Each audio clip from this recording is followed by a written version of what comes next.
Hello, hello, hello, everyone, and welcome. Welcome to a brand new episode of Morning Nonsense. It's going to be fantastic, everyone. I think it's going to be fantastic today. And I hope you're going to have a fantastic day. I hope you're already having a fantastic day. And we have so much nonsense to go over, chat. So much nonsense. Of course, we probably won't be able to get through it all, even if we extend it to a 3 hour, 3.5 hour show. It's going to be wonderful, though. And I hope you'll have some fun as we go along this little yellow brick road of travesty, of nonsense, of interesting stuff. We have interesting stuff today, chat. Interesting stuff. So, hope everyone is doing well. Hope everyone is being safe. Going to school or going to work. Hope you're taking the necessary precautions during this troubling time. Let's see here. Before we get started today, though, let's see. I have some good news for anyone who is interested in my playthrough, my ongoing playthrough of Doki Doki Literature Club. Let's see if I have the right one. Here it is. Here it is. Dr. Alpha Miracle Child has not only broken 38,000, but has gone to $38,115, which is amazing. Thank you very much, everyone. Thank you very much to all of those of you who have backed it so far, who backed it recently, who backed it in the first place. Awesome, awesome, awesome. This is a victory for everyone, and I really appreciate everyone putting their faith in this project and really working hard to get this out here. And another, I think by the end of the month we're going to have another big update, about 5 or 6 new pages to tease you with while we work on the final product. I think you might enjoy it. But in the short term, this means that we are going to be able to continue our playthrough of Doki Doki Literature Club, which I'm thinking is going to be this coming Saturday. This coming Saturday, chat. And maybe if you want to, we can have a morning stream also. So maybe a morning stream this coming Saturday, and then Doki Doki Literature Club later on, or we could just have one stream on Saturday. It's up to you. I'll let you decide. What would you like to do, chat? Would you like two streams on Saturday or just one? But either way, Dr. Alpha Miracle Child has broken 38,000, and it's all thanks to you. And because of this, we will be going and continuing our playthrough of Doki Doki Literature Club. However, I don't think we'll be able to get Smut Boy on again. I don't think about. I don't think we will. We will be able to. I think it might be a kind of a long shot here, chat. Anyway, check out Antlers. Hail Liddy D. Hail check out Antlers. Hail chat. Good morning. Good morning. Good morning. So let's see. So congrats. Congrats, LD. Thank you very much. Appreciate it. Appreciate it. And this means, however, chat, that we are less than $2,000 away. I know that still sounds like a lot, but we are still less than $2,000 away. We are less than $2,000 away from 40,000, and at 40,000, that means everyone, all backers, get an additional short story, which is the new kid, which shows Dr. Alpha in his elementary school days. I was thinking it was going to be high school, but we decided it's going to be elementary school, so it could be a little cuter. I have a little plan in store. I think it'll be interesting. I think it'll be interesting. So not only is this no the has he broken 38,000, but we're a step closer to me being able to produce an extra story at the end of the Dr. Alpha Miracle Child main story. So if we break 40,000, it's going to be Dr. Alpha Miracle Child, the main story, which itself is about 112 pages already. And then for this first edition, the first printing will include Lady Midnight, the Jolly Goodbye, the physical version, and that's only the first edition. So any future printings of Dr. Alpha Miracle Child will not include the Lady Midnight story. So that's the additional 10 more pages plus pinup. And this the new kid could be anywhere from 5 to 10 pages. I'm not really sure. Plus, we're going to be adding in several of the one-page comics that I have done. And again, if we're late on this, then I'm planning to hopefully every month that we're late. Hopefully, it's not too many. But the idea is that every month we are late. If we are late at all, I will release a new one-page comic that will take place in the universe of Doctor Alpha. Explore other characters, maybe explore Doctor Alpha himself, stuff like that. Let's see here. Nathan Brake, thank you very much for the five. Appreciate that. 66 people are watching. The time has come to execute order 66. Well, there's one industry that has received an order 66. And that's the comic book industry. And I have a few things on that. Just a few things. Just a few things. Also, I think we'll be watching the Ethan Van Sciver stream today. Not it wasn't his stream. He actually went on the stream of one of the crazies that like to stalk him for whatever reason.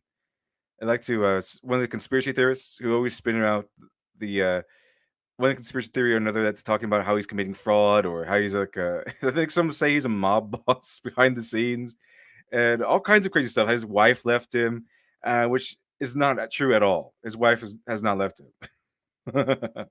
But they think of all kinds of crazy nonsense. Anyway, good morning, chat. Good morning, good morning, good morning. I see people are still coming in, so good morning to you. Good morning to everyone.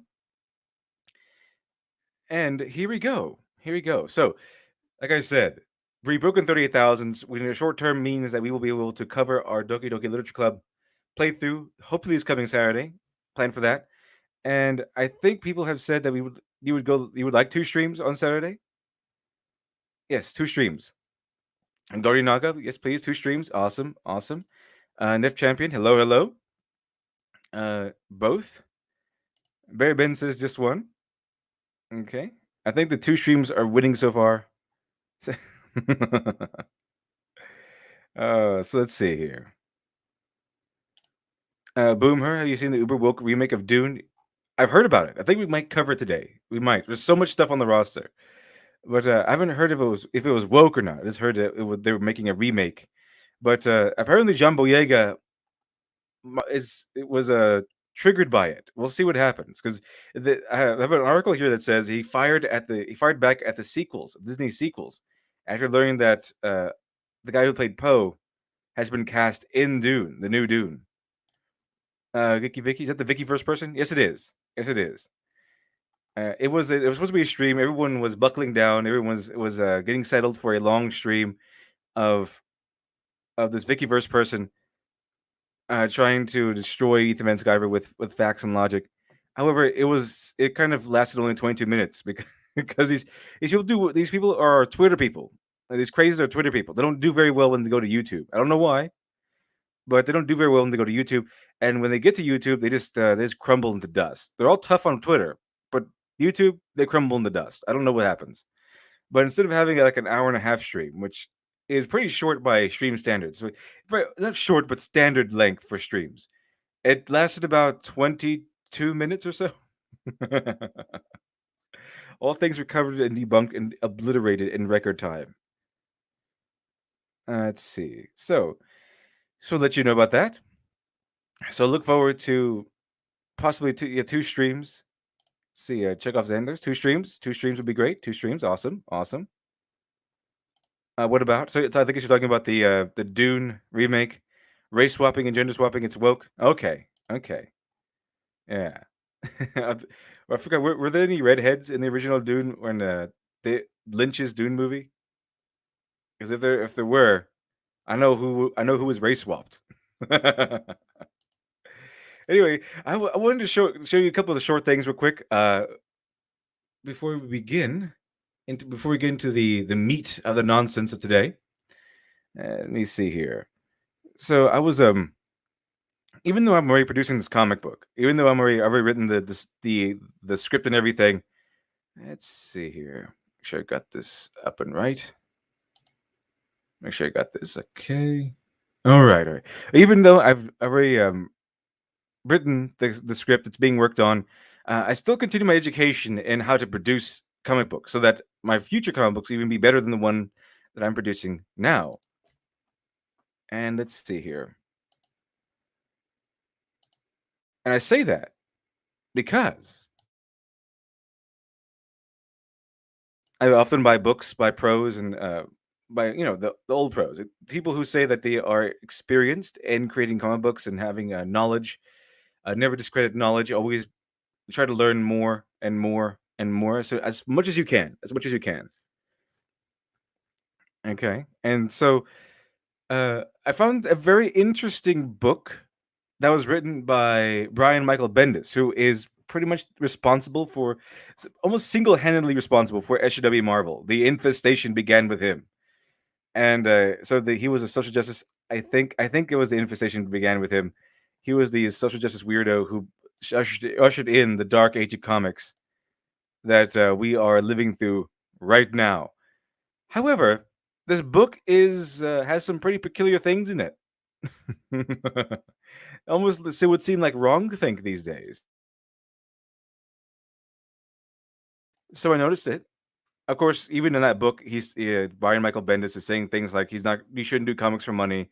You shouldn't write for money in general. You should just write out of passion, which is the usual talking points to these sorts of people. But however, he says this is the first quote I found.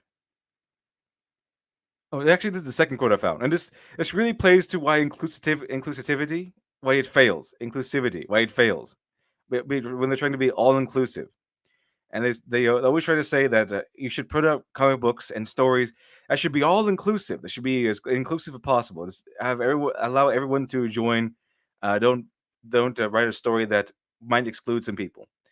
However, according to Brian Michael Bendis, if you try to be everything to everybody, you will end up being nothing to no one. And what this is supposed to mean is that if you try to play to everyone, if you try to play to everyone's feelings or everyone's tastes, then you'll be spreading yourself too thin, and you won't actually be saying anything. Your story will be nothing. It'll be too thin. There won't be any meat to it. So to me, this explains the exact reason why inclusivity fails. Why trying to be all inclusive, why it fails. Okay, when you, for example, if you're writing a romance story, if you're writing like a romantic comedy, you're not worried about what horror fans are wanting. Okay, you're excluding people who might want to see horror in their movies because you're focusing on one genre, you're focusing on one aspect of your writing, which is good because you want to narrow it down so that you can focus on certain elements. So that was one interesting quote I found from a book written by Brian Michael Bendis, and the book is called Words for Pictures. It's called Words for Pictures, and it just goes over all kinds of information and advice on how to write comics from when I guess when from when Brian Michael Bendis went before he went crazy. Before he went crazy. Let's see here. So that was one. Now this one is my favorite. That one was structurally my favorite. Okay, but didn't s- hold on. I didn't bring up the other one, but I did do two of these. I did do two of these. So let me find the other one real quick. Shouldn't be too bad. Shouldn't be too bad. Here it is. Here it is. I tagged Yellow Flash and Tug in this one. Let me pull this up real quick. And here we go. This one is my favorite still because you can use this as a zing. Because Brian Michael Bendis is supposed to be one of them. Not like this. Hold on. And here we go. And so this is a quote from the same book written by Brian Michael Bendis. And by the way, Joe Quesada wrote the introduction, wrote the forward for this book. So it was approved. It was approved by everybody. It was approved by everybody in Marvel that when it was written, chat, it was approved by everyone. So here we go. He's talking about it at this point. He's talking about a friend who coined the term comic book famous. It's kind of like YouTube famous. So comic book famous, that means a writer like me or my peers are only famous in comic book stores or in a comic book store or at a comic book convention. Outside of that, nothing. You get that, chat? Comic book famous, that means a writer like me or my peers, which includes all these SW Marvel writers, okay, and Marvel writers and artists, all these NPC weirdos that work for Marvel. This includes all of them, chat. Okay, this includes all of them. This means that a writer like me, my peers, are only famous in comic book stores or at comic book conventions. Outside of that, Nothing. So all of these people who have uh, gotten up on the pedestals for all these years and say that I can't, that my client is not the customer, my client is my publisher, or they're saying that I got a movie deal, I got this deal, I got that deal. No one cares. Okay, they're offering you deals that will never really pan around, and if they do, they will probably have a very, very low return because you are comic book famous. All these pros, all these people who are bragging that they have that they're writing Superman or they're writing Captain America or they're writing Daredevil or Spider Man, and they're waving these facts over your heads as if that gives them extra power over you. They just like the Max Massaggio reaching out to Ethan Van Sciver saying we should use our platform, we should stop fighting and use our platforms to save lives during the pandemic. You're no, no, you're not saving lives, Max Massaggio. You're not saving lives, HW weirdos. Okay, you're not that important. You're not that important. You're not as nearly as important as you think you are. Not nearly. Let's see it. Alex Tar. Oh, R. Grace. What of Stan Lee? Stan Lee was not comic book famous. Stan Lee was Stan Lee famous.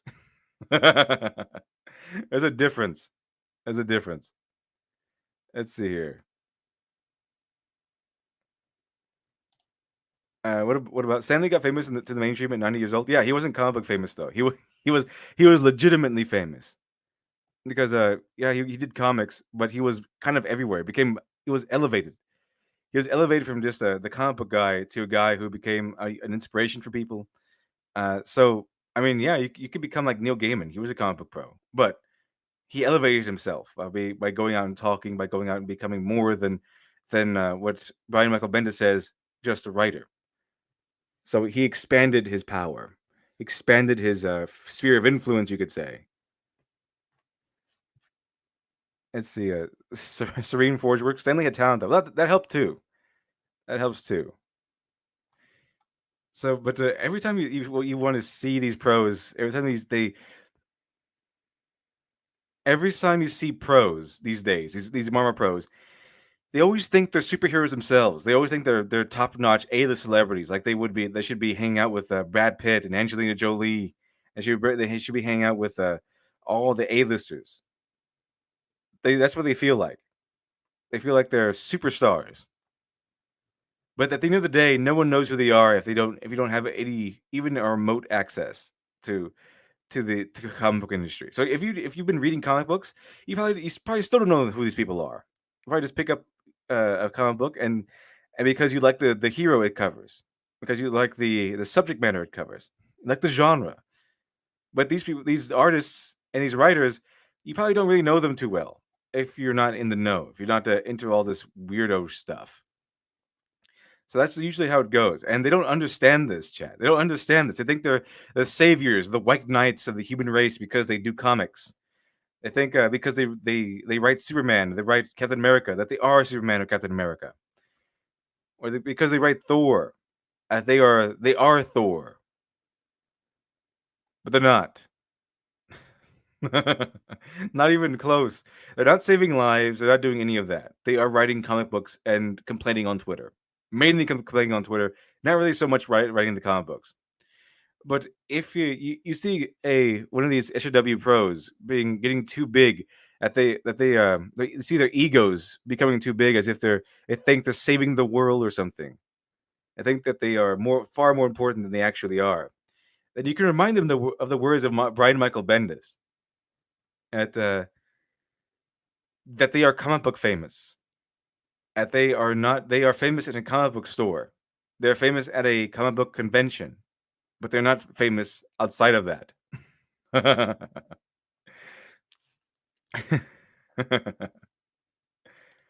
Let's see, our Master DX, Heather who those? Yeah, exactly. Who is she? No one knows who she is. She thinks she's on top of the world. She thinks she's a superstar. She's not. Uh, you don't. The only people who know who she is are people who want to troll you, and the people she's trolling. Not really anyone else. Not really anyone else. And I have one more chat. One more. Let's see here. This one's a little bit more fun. I really liked it because they kind of it kind of highlights the different how different Japanese celebrities are, Japanese game developers are, versus American game developers. Let's see. Let's check it out. So, American game developers, endless whining about politics, endless whining about Trump, endless whining about incels and man babies and the big dumb dumb fanboys. However, Japanese developers is playing video games and walking around with guns and messing, playing around with um with cosplayers, being quirky. Because I think there's Hideo Kojima with a sword. This guy's just dressing up as a as one of his characters. So now you ask yourself, why are manga and anime and Japanese creations taking over the Western market? It's because Western creators are they make their games and they inject them with their politics, and then they get on Twitter and they start sprouting politics 24/7, and they get mad at you for not agreeing with them. Meanwhile, Japanese creators are out here having fun and showing you how fun their games are and showing you how fun that they are. These are people I want to buy from. These are people that say, "Oh, these guys are fun. These guys are fun." They probably put that all that fun in their video games. I want to experience that. But what you get? What do you get from Western developers? They you get them their show is not the Japanese developer show. A Japanese developer show is look how fun my game is. Look how fun I am. Look how much fun I'm having. The Western developer show is here are my politics. All right, here's what I think about Trump, and of course it's not how I think about Trump. They all think Trump is evil. I mean, it's I think that's a requirement these days. But here's my politics, politics, politics, politics, politics. So you know what that tells me? Not how fun their game is, but oh, their game is probably gonna be full of politics, isn't it? Because they spout endlessly about it. So compare these two developers. You can see why I can only offer a guess as to why. As to why so many people are so interested or so ready to invest their money in Japanese products and not so much Western products. The fun-filled, fun-filled Japanese products filled with beautiful anime characters and whatnot, compared to the body positive, political, political fueled, ugly Western games of today. I wonder why, chat. I wonder why. Let's see, Baptist 702. Thank you very much for the 499. Welcome to the chat. That's you, Donny Cates. Acting like a snake and a fool. Exactly. Donny Cates. Donny Cates deserves all the hate he gets. He has done everything in his power to make himself, to paint himself as the one of the worst people in the industry. One of the absolute worst. Let's see, Nef Champion. Too big for the breaches. I think you mean. I think so too. I think that's like probably what I meant. James Collette, Japanese creators also have much more leeway with the creativity and need to live off of it. So they must live and breathe creativity. Is the best way to do it. Yes, they're driven by necessity and by passion, and I guess by being given more leeway for creative works, and that is evident. And if you go from perusing what's available today in the West, Western produced works, and comparing it to what's produced today in Japan, what are they? So you can go to political rant number 541 comic book, or you can go to manga that explores how you can eat creatures in a dungeon and how to how to properly prepare them for food. So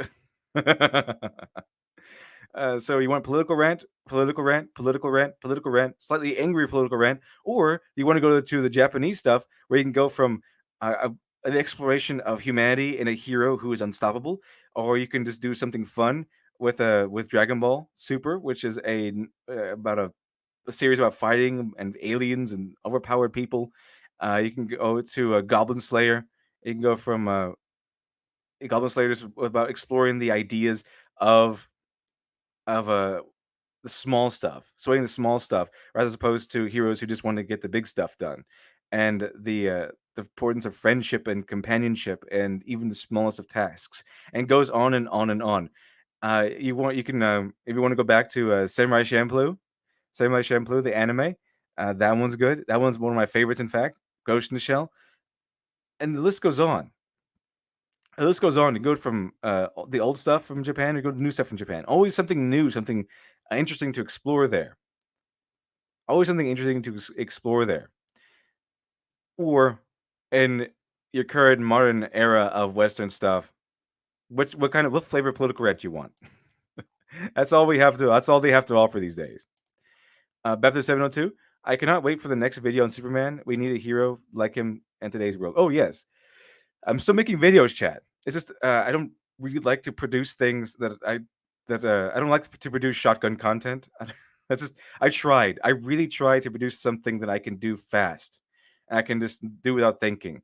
I thought about covering tropes or something, just to produce something quickly. But I might do so one day. It's just I don't really feel right at the moment doing that. I want to go into these things. I like to produce things that I can really that I can have fun digging into. And the new one is going to be called "Is Superman Relevant Today? Is he still relevant today?" And it's not just Superman himself, but it's the idea he represents, the virtuous hero, the hopeful, the best of humanity, the symbol of hope. Is he still represent? Is he still relevant today? Because a lot of these SJWs and NPC people say he isn't. That we need more quote unquote complex heroes, and that's why we get things like cursing in Picard and more conventional speak in Picard. That's why we get all these edgy, quote unquote, edgy things and modern shows. Why here we went from a good, hopeful, bright Superman to the Snyderverse murder Superman. Why we went from the pure version of Batman that you get from the Dark Knight, where it might be a little crazy. Or Dark Knight Returns might be a little crazy, but at the end of the day, he's there to save you. He's not there to murder people.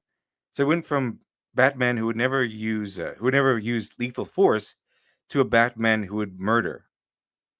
That's what I mean. It's kind of a difference there. Kind of that the disconnect we have from the past, how we viewed heroes in the past, and how we apparently must quote unquote must view heroes today. No, we'll see. We'll see what happens. We'll see what happens. As the Noble Commando, I think these SJWs need to watch Evangelion because the characters of that show go through actual traumatic experiences and makes sense of that all of them are crazy. I haven't seen that one myself, but I have heard it was one of the most famous anime of all time, Evangelion. Uh, also, they don't want to watch those things, chat. They don't want to watch those things. They don't want to watch shows with actual trauma because they live in their bubble, they live in their safe space. The only trauma they've ever experienced in their life, the deepest trauma, is having a president elected they didn't like, or having too much foam on their latte. Those are the types of trauma that these people experience. Which is why they produce comic books, which center around not villainy, not fighting villains, but what restaurant are they going to go to? what where are they going to take their selfie at? The next selfie. They took the idea of Rob Liefeld's I forget what it was called, Youngbloods. They took the idea of Youngbloods with all these superheroes are going on the talk shows and stuff. They took that and they just made it everything. They just made it everything. Let's see here. After 702, it seems that once the postmodern era and Watchmen stories set into our culture, the deconstruction and rejection of virtuous classical heroism grew beyond measure. Yes, that's true. Watchmen did change the landscape of superheroes. However, that was not his intention. It was a breakdown. Okay, it was a deconstruction, which was rare back then. It was rare because these things weren't usually something they wanted to produce. These things weren't usually things that people wanted to buy. And the deconstruction should be rare. It shouldn't be every single thing you produce. Okay, deconstruction of entire genre needs to deconstruct a genre that still exists. Okay, You can- so instead of having your Alan Moores of the world, produce a Watchmen every once in a while. You have everyone trying to be their own little genius and trying to produce one deconstruction after another, and it saturates the market. And we don't want that. I mean, a deconstruction is fun every once in a while, but we mainly a lot of people really want to see superheroes fight bad guys and uphold virtues. And even when you're talking about Watchmen, Alan Moore says he didn't want that to become the norm. He's That's not what that wasn't his intention. He just wanted to make a story where he explores certain ideas. and for a couple other reasons. But he was angry. He was angry. I think he even admitted that he regretted making Watchmen because it really changed the landscape of superheroes. And suddenly everyone wanted Watchmen. They loved Watchmen, and the company said, "Hey, everyone was buying Watchmen. We should make all of our comic book heroes like Watchmen." And so after Watchmen, it started getting a lot more realistic heroes, a lot more depressed heroes, that sort of thing. And we don't need that to be every single hero. Sometimes we need heroes to be optimistic every once in a while, but they didn't want to give us that anymore. So yeah, a Watchmen did kind of ruin the landscape of the superhero genre, much to the detriment of Alan Moore, much to his lament.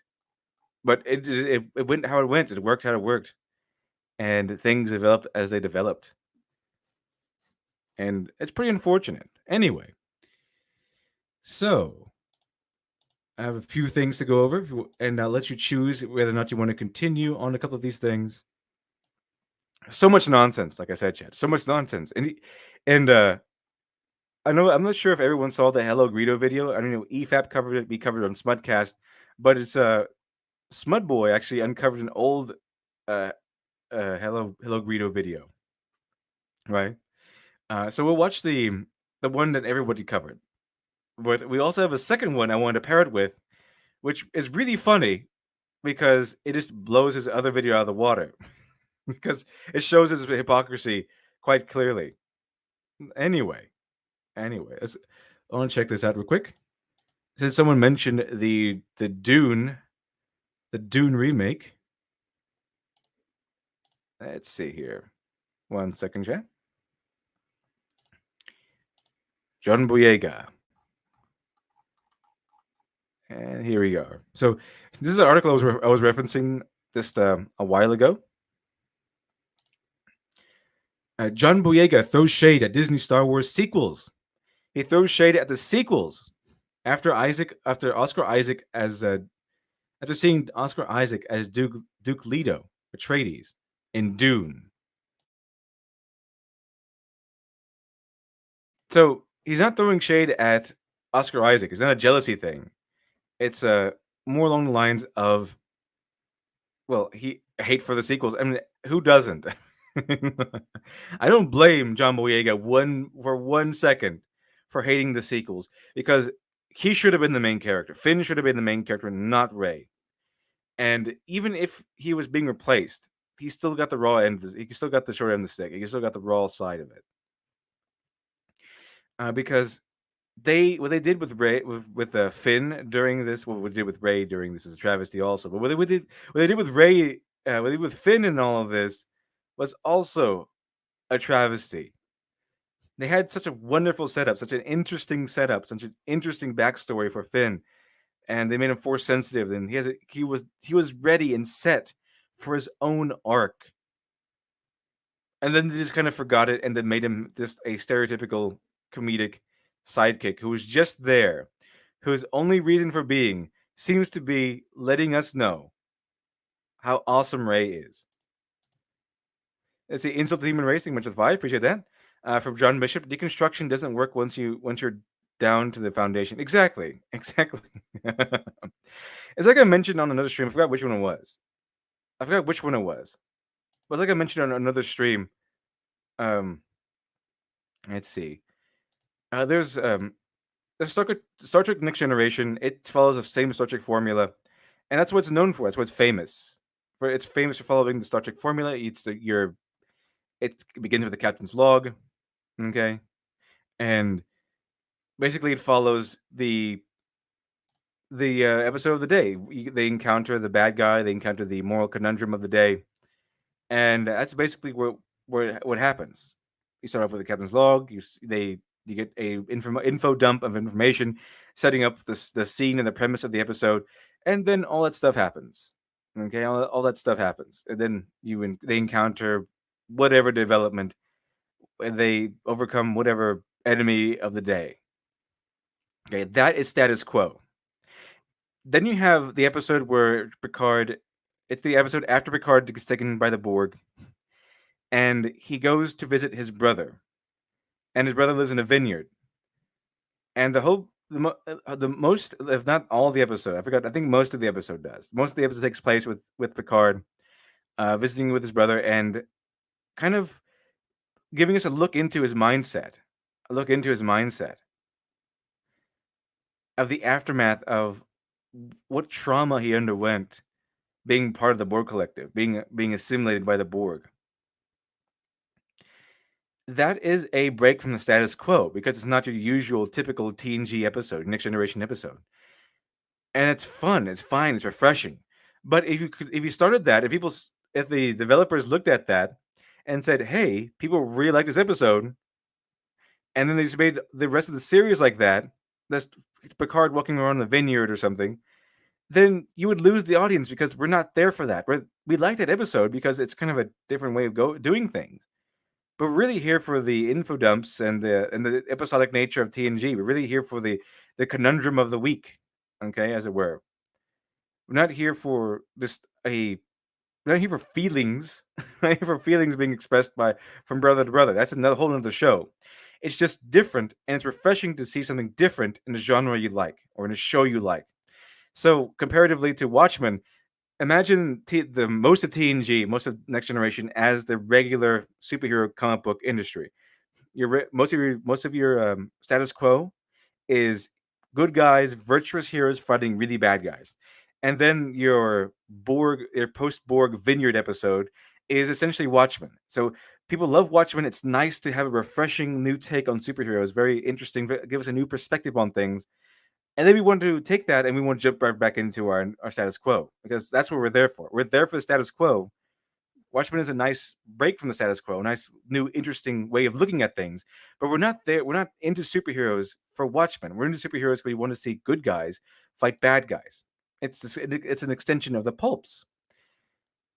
So it was a mistake when they saw people love Watchmen and decided to say, "Oh, look, people love Watchmen. We'll just make all of our works from here on out like Watchmen." And not even, as I said, not even Alan Moore thought that was a good idea because he knew the nature of heroes and he knew the nature of superheroes, and he knew Watchmen was far too different to maintain the viewership, to maintain the devotion that comic book fans had for comic book superheroes.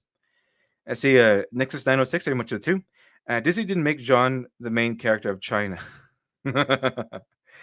It didn't make John the main character because of China. That's unfortunate, though. It was unfortunate. I don't know why they didn't make him the main character. I think it's because of politics and probably maybe because of China. Apparently, China runs things at Disney, but yeah, that Finn was robbed. And okay, Finn was robbed from his natural role. Absolutely robbed. I have no idea why they, other than politics, I have no idea why they just didn't go with him as the main character. And they just degraded him at every turn. Not only did they degrade him, take away they took away all of his potential. It was sad. It was sad, Chad. Because as much as I hated the sequels, and I do dislike the sequels a lot, being the Last Jedi is being the having the honor of being the one movie I actually hate without hyperbole. Uh, he was the most interesting character with the most interesting setup, and some of the most with the character with the biggest personality, as opposed to Ray, who is pretty much nothing. John Boyega seemed human. He seemed human in his role, as opposed to the cardboard that was Ray and Poe at first. But Poe got better. For some reason, Ray never got better. Let's see. Tom Berry Queen, welcome, welcome, welcome. Thank you much for the five. Appreciate that. Kathleen Kennedy. Hey, put a black person as in the trilogy as a main character. Why? Because diversity. Oh, don't make him too relevant. It might anger China. Exactly.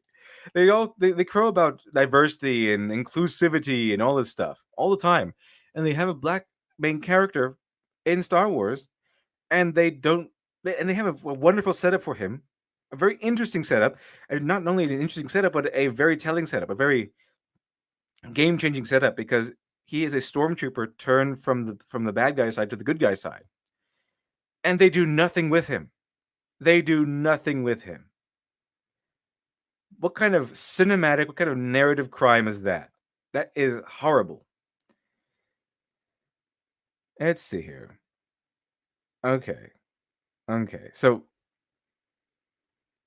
this is why this legitimately angers me because of, or not angers me, but it always bothers me whenever I see Finn in these movies because I just keep thinking of the wasted potential scattered all over the ground. It's smashed it like a vase.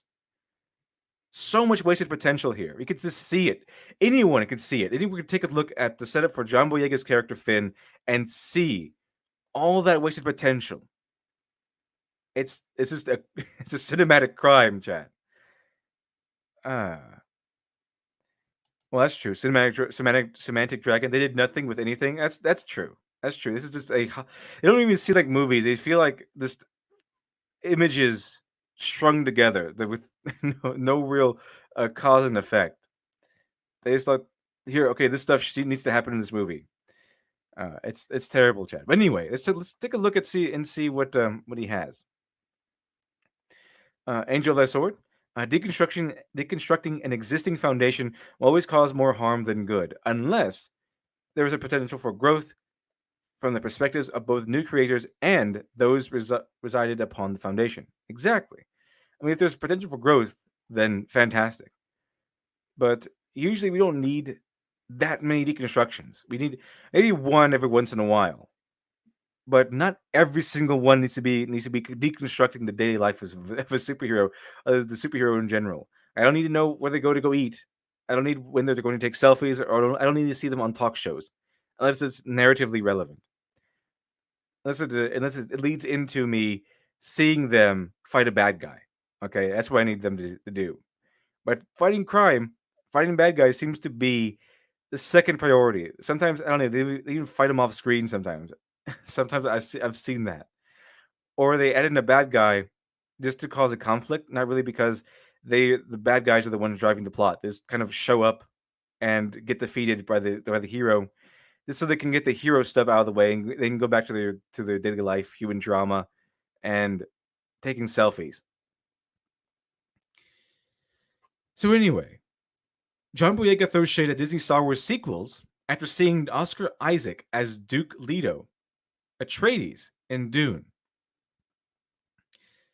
Uh, Star Wars actor John Boyega, who played Finn in Disney's sequel trilogy, threw some shade at the film while hyping the Star Wars co-star Oscar Isaac. I think they're actually friends in real life, which is fantastic. Because uh, while I don't like the characters in Disney Star Wars, I don't like Disney Star Wars at all. The actors seem to be pretty interesting people on their own, in their own right. So while Harrison Ford managed to save his, for example, while he managed to save his career in spite of the popularity of Han Solo, these people managed to save the careers in spite of the unpopularity of the characters. So it could it could have destroyed the careers, but I don't think they're going to let it happen because at least John Boyega, he is pretty charismatic guy. He's tough. He can roll with the punches. He knows exactly what he got into. Let's see here. Boyega took to Twitter to react to recently released photos of Isaac as Duke Leto Atreides. He wrote, "Fucking L Oscar." Let's see here. However, chat, in what now appears to be a deleted comment, Boyega threw some shade at Disney sequel trilogies. Boyega wrote, "What TF? We ain't get that in Star Wars."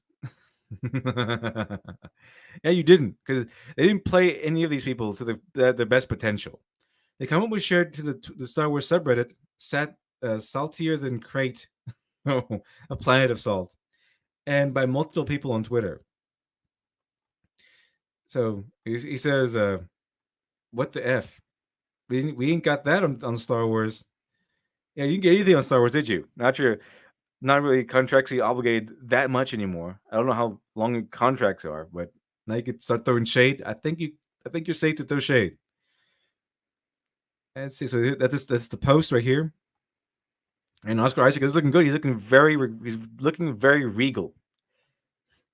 I don't know how woke his movie's going to be, but he's looking very regal. He's looking very charismatic, very Duke-like. Let's see here. I fucking love John Boyega. His character deserved far more than what we got. Exactly, he sure did. He sure did. Let's see. He's got a lot of love for John Boyega. A lot of love for John Boyega. It's truly the only celebrity I do not despise. I like that. He's speaking the truth, chat. Other people like him. Other people like him. He's speaking the truth here. While Boyega appears to have deleted the comment on Instagram, he did express a similar sentiment on Twitter. He responded to a fan who indicated his character was robbed in the Disney trilogy, and it would have been great to see his character go from a First Order trooper to a Jedi. So here's the tweet. John Boyega was honestly robbed of so much to Star Wars. A former stormtrooper turned Jedi would have been some goat level plot work. And Boyega responded, "We would have been crazy. It sure would have. It sure would have, because that's what they should have done." And let's see here. Boyega is no stranger to throwing shade at Disney sequels, which is why people love him. I think that's part of the reason why people love him. Back in December, he detailed that he did not agree with many of the choices made in The Last Jedi. In fact, he described Finn's role in the film as a bit iffy. Boyega told Hypebeast, "The Force Awakens, I think, was the beginning of something quite solid. The Last Jedi, if I'm being honest, I'd say was feeling a bit iffy for me." He added, "I didn't necessarily agree with a lot of the choices that it in that and that's something that spoke to Mark Hamill that that's something that spoke to Mark Hamill a lot about, and we had conversations about, and it was hard for all of us because we were separated." He even noted that even after the trilogy, the three main characters in the film are still relatively unknown. "I do feel even after 3 films, still we don't know them as much as we got to know Han, Luke, and Leia, because they didn't have character. They weren't characters much at all. They were kind of just the stand-ins. They're just cardboard cutouts." Let's see. Boyega also previously detailed that he didn't realize Star Wars believed that Ryan Johnson's The Last Jedi did Finn dirty. Boyega responded to one Twitter user who wrote, "They really did Finn dirty. He has the most interesting backstory. He's the only one actually with an actual backstory. And all the new characters, and they decided to push him to the sidelines instead. It sucks. They really did Finn dirty." And Boyega responded, "I really didn't know many fans felt this way." Yeah, well, we do. We do. What do you think about John Boyega's comments? And that's it. That's it for that one, chat. But yeah, John Boyega, he saw his buddy Oscar Isaac and how he can be how they can dress him up, how they can make portray him in a role, and it when he sees Oscar Isaac being cast in an actual role, he just says, "We didn't get that in Star Wars. What happened?" Because the Star Wars trilogy, the Disney Star Wars, it was just a slap fight. That's what it was. It was a slap fight. It was an ego-driven slap fight. Mainly, mainly, I think the blame really sits on the shoulders of Ryan Johnson, in my opinion. Let's see here. And John Boyega, I think he used to be on the woke side, but he kind of woke up from being woke. I think it was because they were telling him that all these fans are racist. And then he actually started to listen to them, and he found out that no, they're not racist and sexist. They're just legitimately mad at these people ruining the franchise. Anyway, we have more chat. We have so much more chat. Let's see here. Let's see here. Okay. Okay, so I think we can go back. We can go ahead and go back to "In Defense of Mary Sue's," which is the article we started yesterday, but it was too long, and I didn't think we had enough time to cover it all. Or we can go ahead and jump right into that stream with where Ethan Van Sciver streamed with one of the crazies. Which one would you like, chat? I'll give you the choice on this one. Give you a few seconds here. Would you prefer to watch the stream with Ethan Van Sciver, or would you prefer we go over the Mary Sue article in defense of Mary Sue's? I'll give you a little bit. Give you a little bit. Let's see here. Let's see. Hmm. Is he numbers? Wasn't the one who lost script for ROS in a hotel room for someone to leak? Uh I think he was. I think he put it under his bed or something. I think that kind of might have been what happened.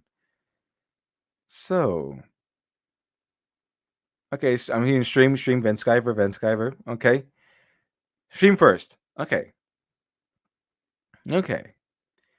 We'll do the stream. Fortunately, it's still up. Fortunately, it's still up. They didn't take it down. Okay, here we go. It's not that long of a stream because Ethan Van Sciver dominates in record time. So here we go. Here's the crazy Vickyverse stream, who actually got in a confrontation with me on Twitter one time because I said that parody and satire were protected media, or protected by the law, and that you can't be arrested or sued for parody and satire. And they said there's no protection. Vickyverse said there's no protection under the law for satire and parody. Which there is, chat. If you didn't know, you can do satire, you can do parody, and be protected.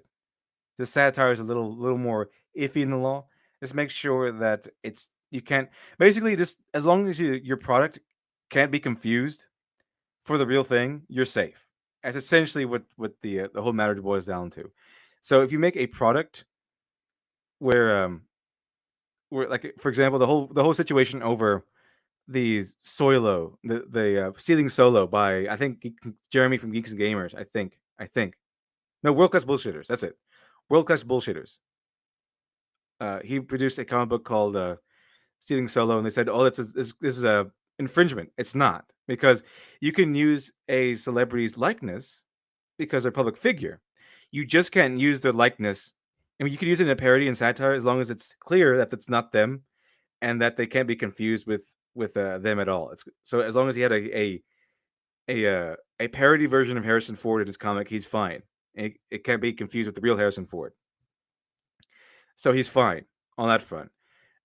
What's the difference is that if you use a celebrity's picture, if you use a celebrity's likeness to say advertise your stuff, and like as if like trying to let's say you put out a billboard with a celebrity on it, and they're saying they're endorsing your product, or it looks like they're endorsing your product. That's a no. You can't do that. That's something you can't do. You can't slap on a celebrity's face on your product as if they're endorsing your product. They can't do because they have full control of their likeness, and that's infringement on their likeness. However, if it's parody and satire, you can use it as long as it's clear that it's not them. That's not a accurate portrayal or an improved portrayal. It's clearly a parody of the person. That's how South Park gets away with the satire. Okay, it's fair use. So as long as it's not you're not you're not using them to like advertise, for example. As long as you're not writing a comic book and then you use their likeness to say, "Hey, we should buy this comic book," as if they endorsed your comic book. As long as you're not doing that, you're fine. Just make sure it's different enough that it's clear that they're a parody. But they just Vicky versus Scoot wouldn't get that through her head. It's just it's just uh it's just not clear. These are people are crazy. And then after that didn't happen, um, I was blocked on Twitter by Vickyverse because of Ethan Van Sciver. They go on. These people go on and on, chat. These people are obsessed, mentally ill people. Okay, they spend 24/7 going after people like Ethan Van Sciver, just trying to look for something, look for a little something that they can use to take him down with. And then they'll say that they're not anti-confiscated or whatever, but they spend all day every day on Twitter going over trying to destroy independent creators and trying to destroy Ethan Van Sciver and trying to destroy his friends, trying to ruin people's lives, and that's what they do all day. As pretty much what they do all day, just argue with people on Twitter and try to ruin people. They try to ruin the businesses of independent small business owners. That's what they do all day, chat. They do all day. all day on Twitter. And I should know.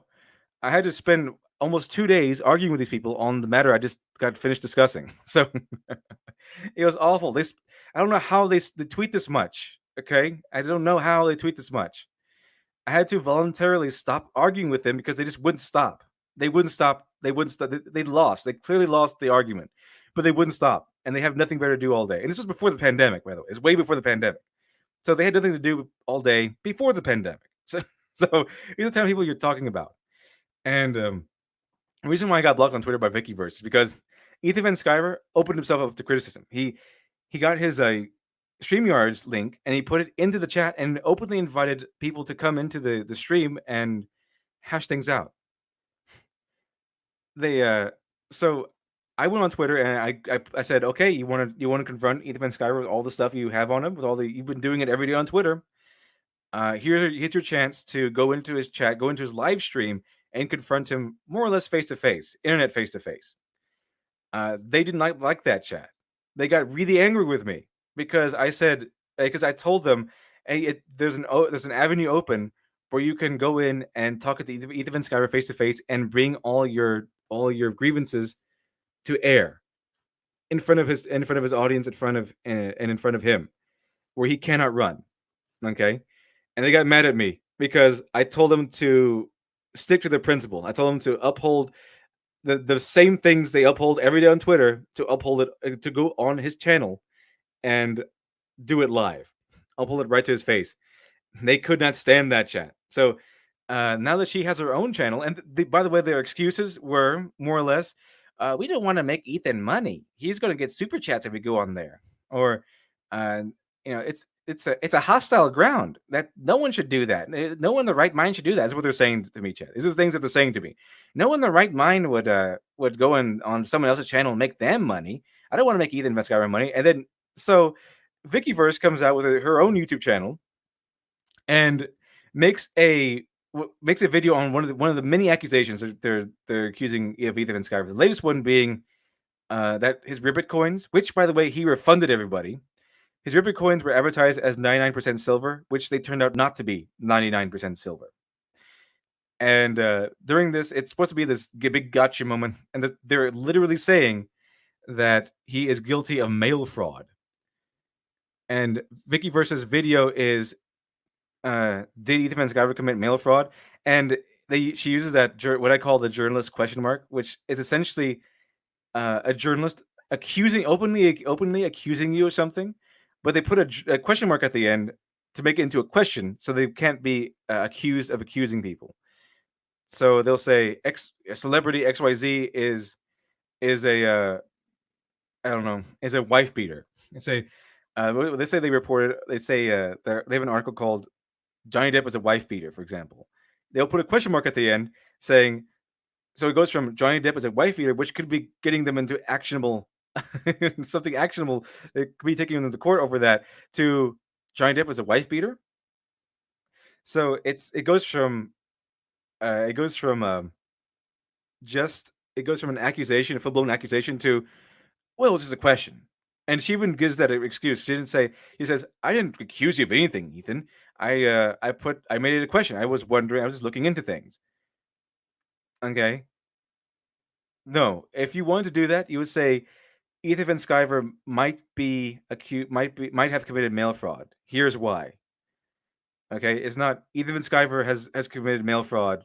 Ethan Van Sciver has committed mail fraud. It's one of those sorts of tricky little devices. That's why I call it the journalist's question mark. So they could accuse you without having to suffer the consequences of accusing you of anything. Let's see, GBOF thing went to the 20. Appreciate that. Oh, Vicky, Mel Brooks, George Carlin, and Chris Morris would have have a word with you.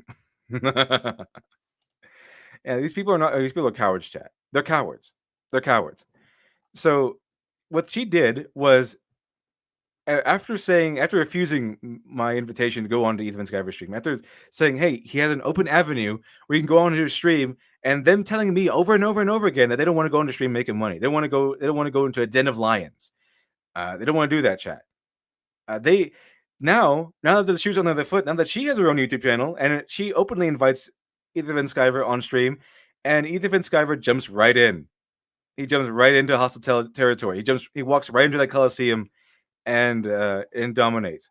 It's fantastic. So they expect Ethan Van Sciver to do things that they themselves are not willing to do. That they themselves said was a dumb thing to do, and they kind of browbeat Ethan into doing this because Ethan's first reaction was, "No, I don't have to prove anything to you. I'm refunding these Ribbit coins because of the fact that they were not what they would be advertised." And then they were saying, "Well, if you have nothing to hide, you should go on if you have nothing to hide," which is the tyrant's. That's a tyrant's excuse. It's a here's how it's familiar here, chat. So here's another way of how that argument goes. Well, if you have nothing to hide, then you wouldn't be opposed to the Gestapo coming in and looking over your property. It's privacy, chat. It's a principle of the thing. Okay, just because you have nothing to hide doesn't mean you should just allow everyone to walk through your house. Doesn't mean you owe anyone a look into your private life or into your house or anything like that. Okay, you can be innocent. Doesn't mean you are obligated to show them everything. So while Ethan Van Sciver doesn't have anything to hide, doesn't mean he should be going on to every live stream that demands he goes on to. But I just wanted to give that little premise here. This to give you a full setup. In my experience with these people, they're crazy. They're what they call lunatics, which means they go crazy at every full moon, which seems to be the case. They just pop up every like once a month or so. I don't know. It's kind of strange. Uh, okay, but you're spoiling everything, Mr. Devil. Okay, I just wanted to give you a the setup here, but it's fantastic. So here we go. These people are hypocrites. They're crazy. Basically, this is a short summary of it, and we get to, here's the juicy stuff, and it's pretty hilarious. So, without further ado, here we go.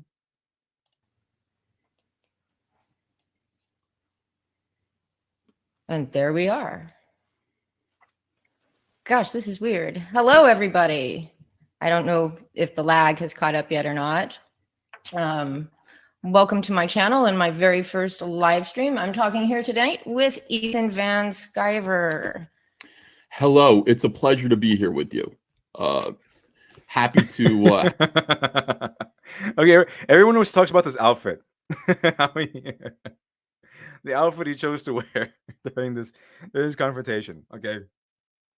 Now, I might be pulling a Last Jedi Defender tactic here, but Ethan Sciver admitted to dressing this way for the reason of it was a tactic. It was a mental tactic. He wanted to throw Vicky off with his frankly ridiculous outfit.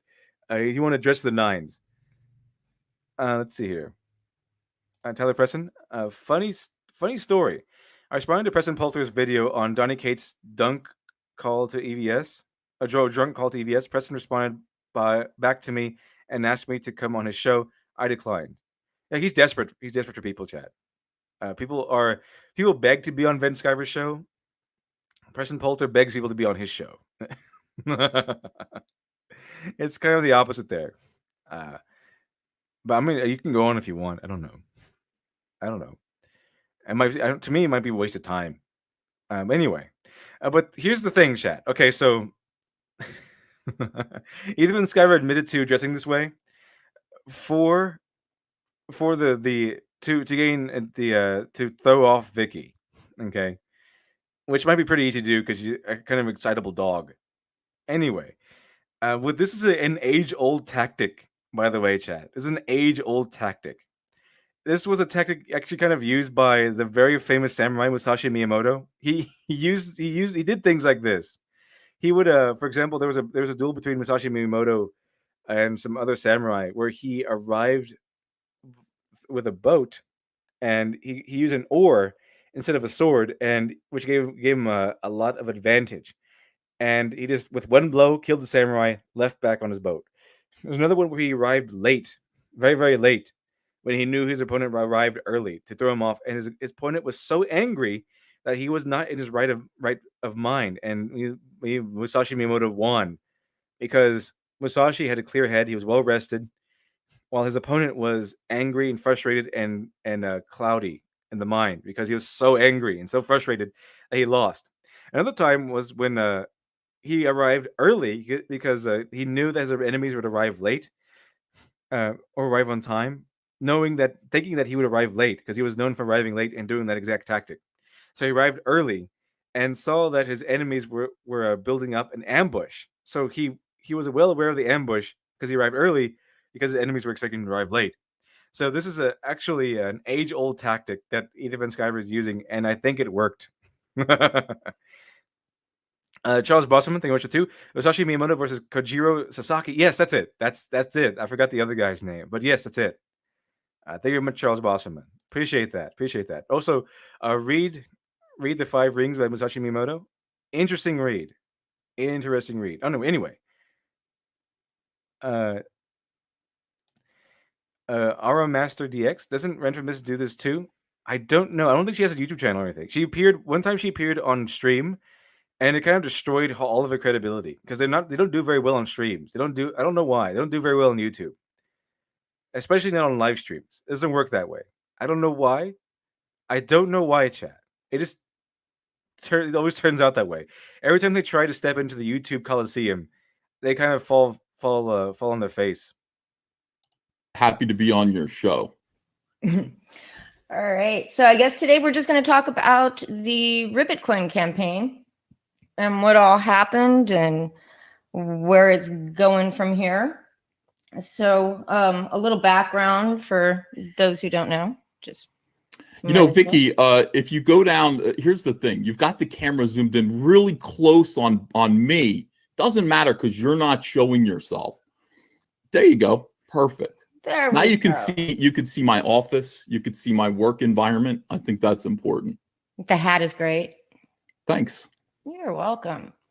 So I guess you had opened that Ribbitcoin campaign on October 23rd, right? Okay. Of last year. Yeah. And it closed on December 22nd. Well, I think it remained open as an in-demand store. It was in demand. Daniel Lindsay, because what works best on YouTube is being real. I think that's exactly why. Because on Twitter you can be fake, and it's easy to portray yourself as fake with a fake personality on Twitter. You can be it's like Gail Simone and all these other pros. They can be one way one day, another way another day. But they either way, whether they're being snarky or sassy or being generous or whatever, they're always portraying themselves as being the most passionate and the most optimistic people. So it's a lot harder to give this fake Donny Cates-esque positive personality, Gail Simone's fake positive personality.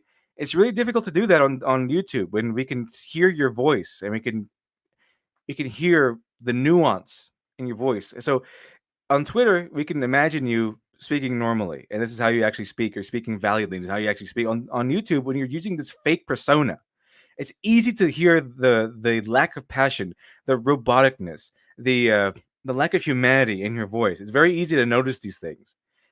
It's like a Gail Simone being a very big example. She doesn't sound like a real person. She sounds like she's doing a special for PBS or something. Like she's making one of those videos for a class of high school students or elementary school students. It doesn't really work that way. You could tell you're scripted. We can tell that you're being absolutely fake, and you're making a script not out of your own words. You're making a script to be fake. Okay, you're making a script so you can better be a fake person, and it's really easy to tell on YouTube as opposed to Twitter. And you're right, Daniel Lindsay. That might be a very big reason why these people crumble on YouTube but excel on Twitter. Tyler Preston, Renfrew appeared on Kevin Logan's stream and it backfired hard on them. Oh yeah, it really, really backfired. I think some people might have been scared that she was going to get on Kevin Logan, get huge, and it didn't work that way. It diminished her significantly.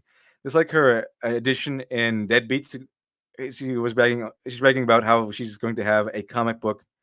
She had a few pages in an anthology, and it was awful. And then she kind of got quiet for a while because people were just critiquing her writing left and right, because it was terrible, chat. Now, Renfamous's story was not the worst in the anthology, which is surprising, but it was still pretty bad.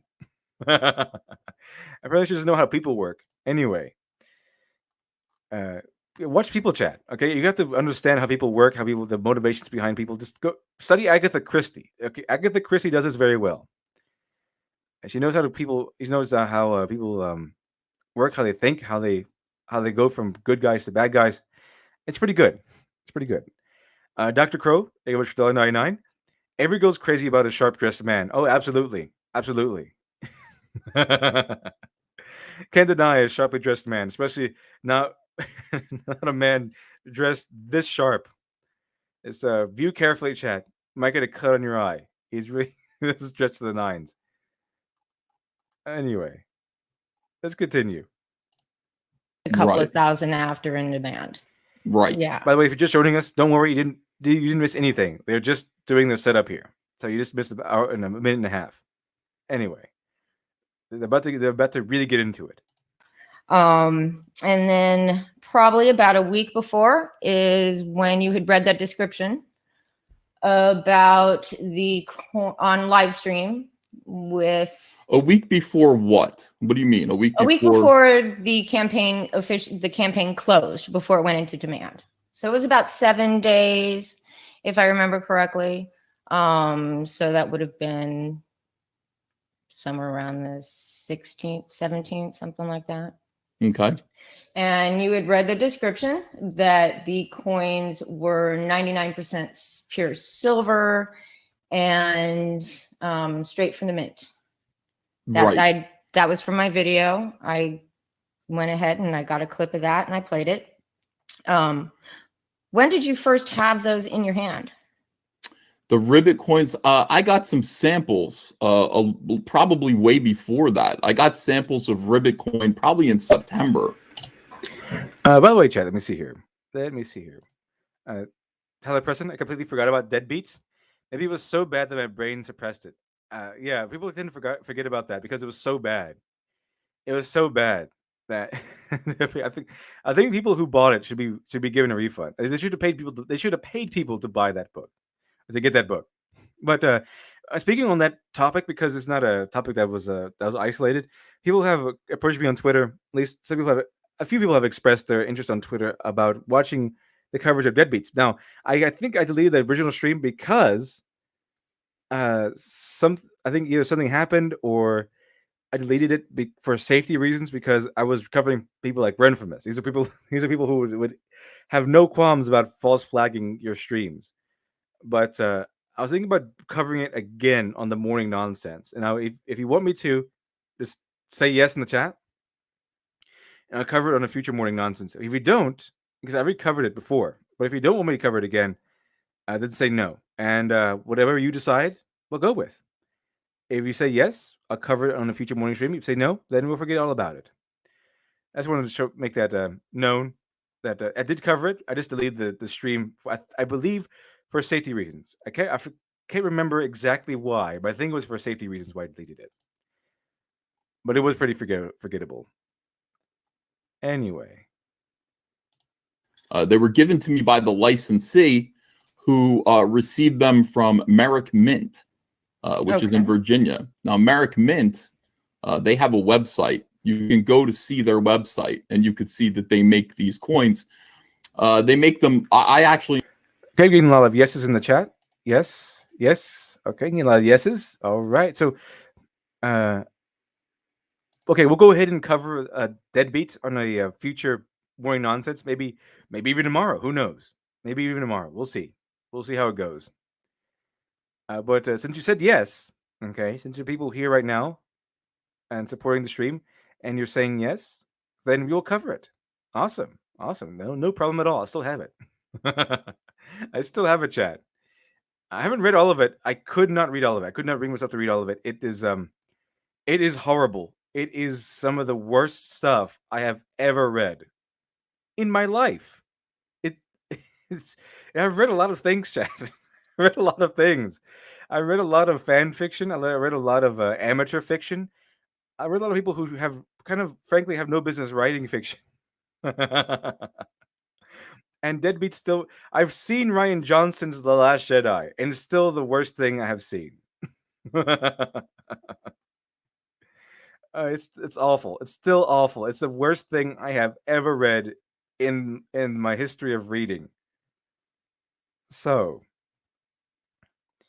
anyway, Boom Her, thank you much for the 5. Understanding others requires introspection, which scares SJWs. Yes, absolutely yes.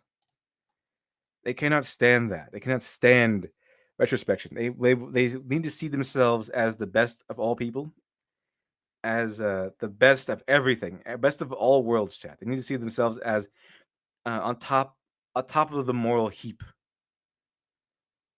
Anyway, I see some notes in the chat, but unfortunately, the yeses far outnumber the no's as far as I see. So, but we're not covering right now. Right? We won't cover it today. We'll cover it in the future, but not today.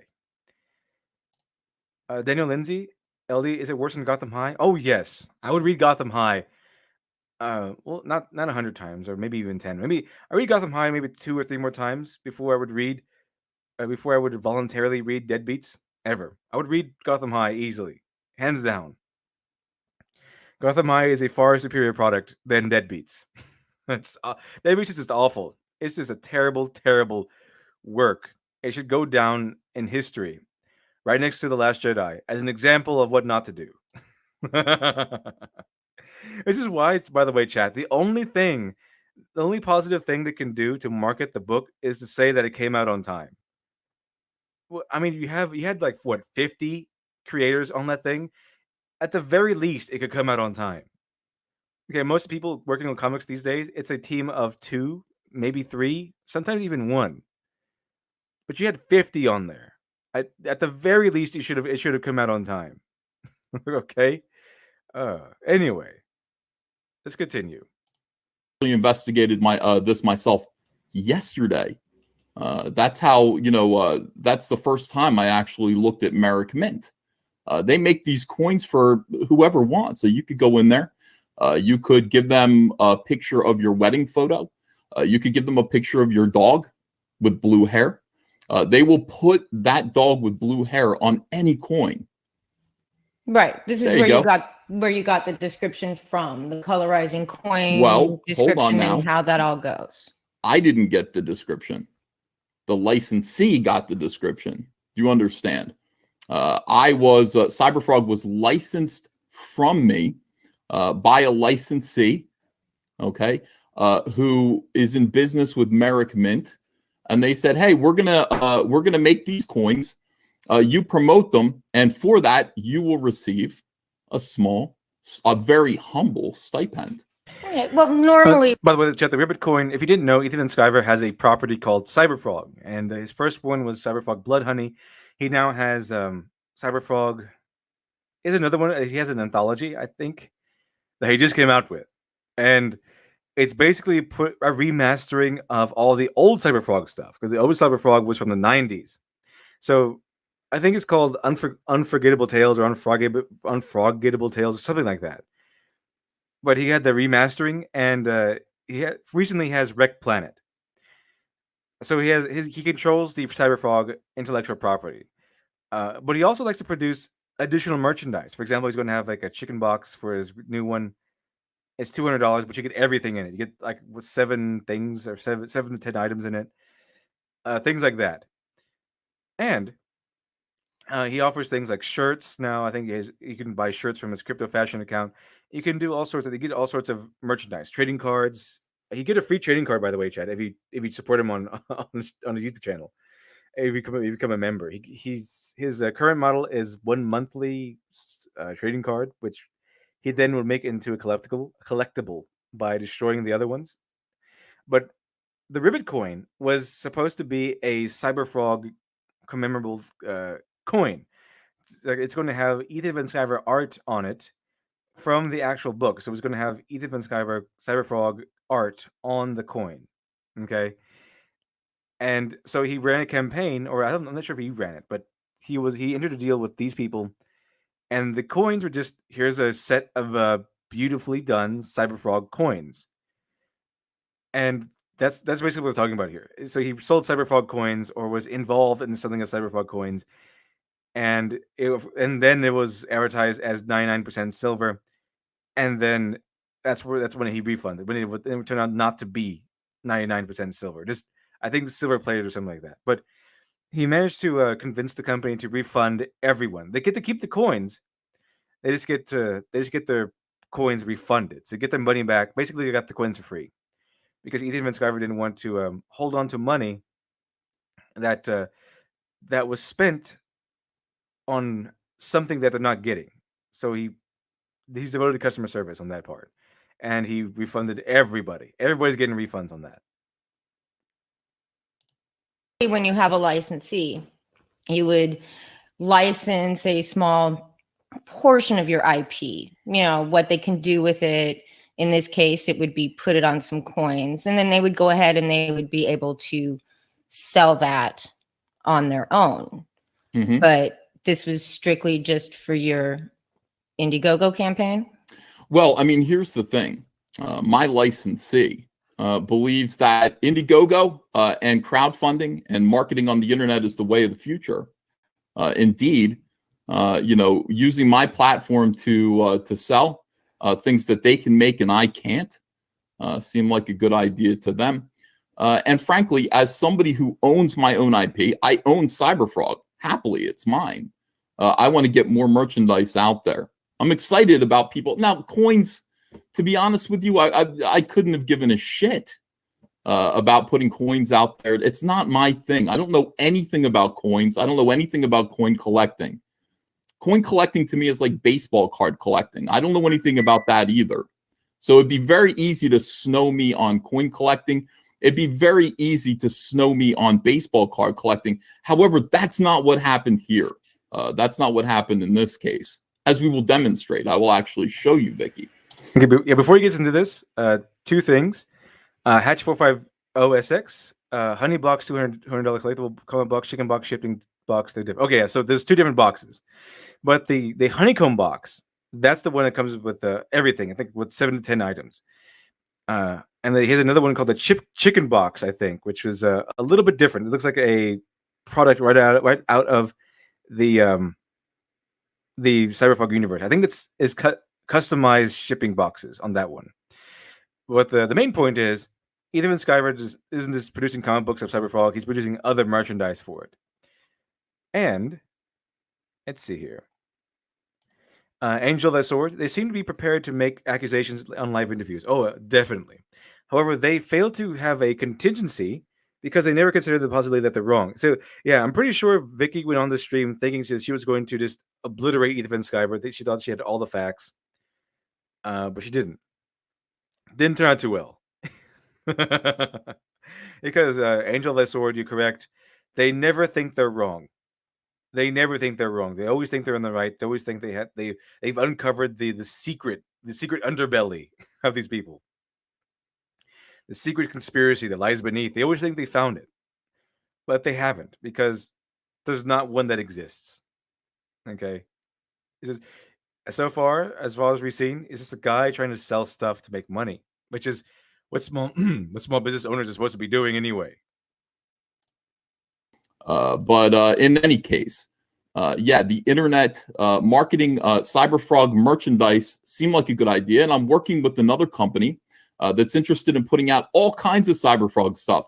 The coin idea first came about like, hey, let's put these coins with our collectible trading cards. They'll be kind of like, instead of a stick of gum for these high-end Cyberfrog cards, you'll get a coin. So is the licensee for the trading cards was the same as the That's coin? right, Vicky. Yes, that is right. So I have somebody who is doing Cyberfrog merch. They own the rights to do Cyberfrog merch. But they only do it through you promoting it on IGG. Okay, so basically what's happening here is that Ethan Van Sciver licensed out the Cyberfrog. He licensed out to this company. He basically sold them the right to use this image of Cyberfrog, because Cyberfrog is a very, very popular item. Okay, very, very hot IP. So these coins, the coin makers came to Ethan Van Sciver and say, "Hey, we want to do some Cyberfrog coins, we would like to purchase a license to do that from you. So, and to put this in other terms, if you were here for the episode yesterday, I would say that I want the comic book industry, if they close up the publishing wing of DC and Marvel, that they should then license out the comic book rights to some of their characters to independent creators, like license out the comic book, the right to produce a Batman comic to someone who is willing to pay. So that's how licensing works. So if you have your own IP, and I know most of you probably know this, but just to make it clear, what even Sky was talking about here, that he wasn't the one selling these coins. Okay, it was the company selling these coins. He was just helping to promote it. It was the company who bought the license from him. It was the company's deal. So when it's time to refund everybody, it's not Ethan and Skyler refunding everybody. It's him convincing the company to refund everybody for the miscommunication in advertising. So he would just be getting like a cut from it, from any profits they had. Unfortunately, it didn't sell too well compared to the other stuff. They sold moderately well, but not compared to the other stuff. A little bit strange that it's kind of a weird product. And like you said, he was never interested in selling coins in the first place. But that's how licensing works. When I say license, that's what it means. So, for example, if you had your own IP, if you had your own intellectual property, and it got really big enough for someone to come to you, to approach you and say, "Hey, we want to take your not your political property, your intellectual property, and we want to do a TV series." You would license them the right to make a TV series about your property. Okay, you would give them the right for whatever reason. You would give them maybe they gave you a cut of the profits, maybe they'll give you one flat fee, but you will license out your right to them to make a TV series about your property. You won't be running the TV series. You might be involved, but it's basically on them. They are the ones running the show. They are the ones creating the show itself. If they're smart, they'll ask you to be on board, but they don't have to. They can just do it totally on their own. But that's basically you're letting them borrow your ideas for profit. So that's what Ethan Van Sciver did to Cyberfrog and in this little Ribbit coin affair. He let this coin company borrow his intellectual property to make into coins to sell them. So it's not even Skyver's coins; it's the company's coins that license the Cyberfrog property. That's correct. Yes. It doesn't. For now, just for now. For now, it could branch out into something else later. Okay, so they're the ones that gave you the description that was called straight from the Merrick Mint about Nev Champion. I don't think she understands what he's talking about. You're probably spot on there. You're probably really spot on there. page and Right. gave you the information about the coins being pure silver proofs, even though Merrick Mint does not deal in pure silver proofs. Well, I can show you the exact exchange if you would like that Sure. led to this confusion. Would you like to do that? Sure, certainly. All right, good. Let's do this together. Hold on a second. When I tell you, share my screen, okay? All right, because I will. Well, here, when I stop sharing mine, and then you can go ahead and share yours. Right? Okay, so I'm going to show you an internet conversation here. This is an internet conversation between me and the licensee. I blacked out names, but you can still read the conversation. Okay, so this is redacted. This is the end. This is what was sent to me. This is the conversation that happened prior to that. You see what I'm saying? So here's what I received. Hi, Ethan. A 6-coin case is on the way to us, delivery tomorrow. I can drive it over as soon as we get it. Some additional text verbal ammo for you to use on the coins, because I didn't know anything about it. So what am I supposed to say in that live stream that you copied and showed to other people? Like, how do I describe coins when I don't know anything about coins? So here's what I was told. Silver coins, 2019 JFK $50 straight from the mint, which are not available to any banker in circulation. Mint silver proof coins for 2019 are 99.9% pure silver for the first time in history. Okay. Mm-hmm. Now this is the rest of it.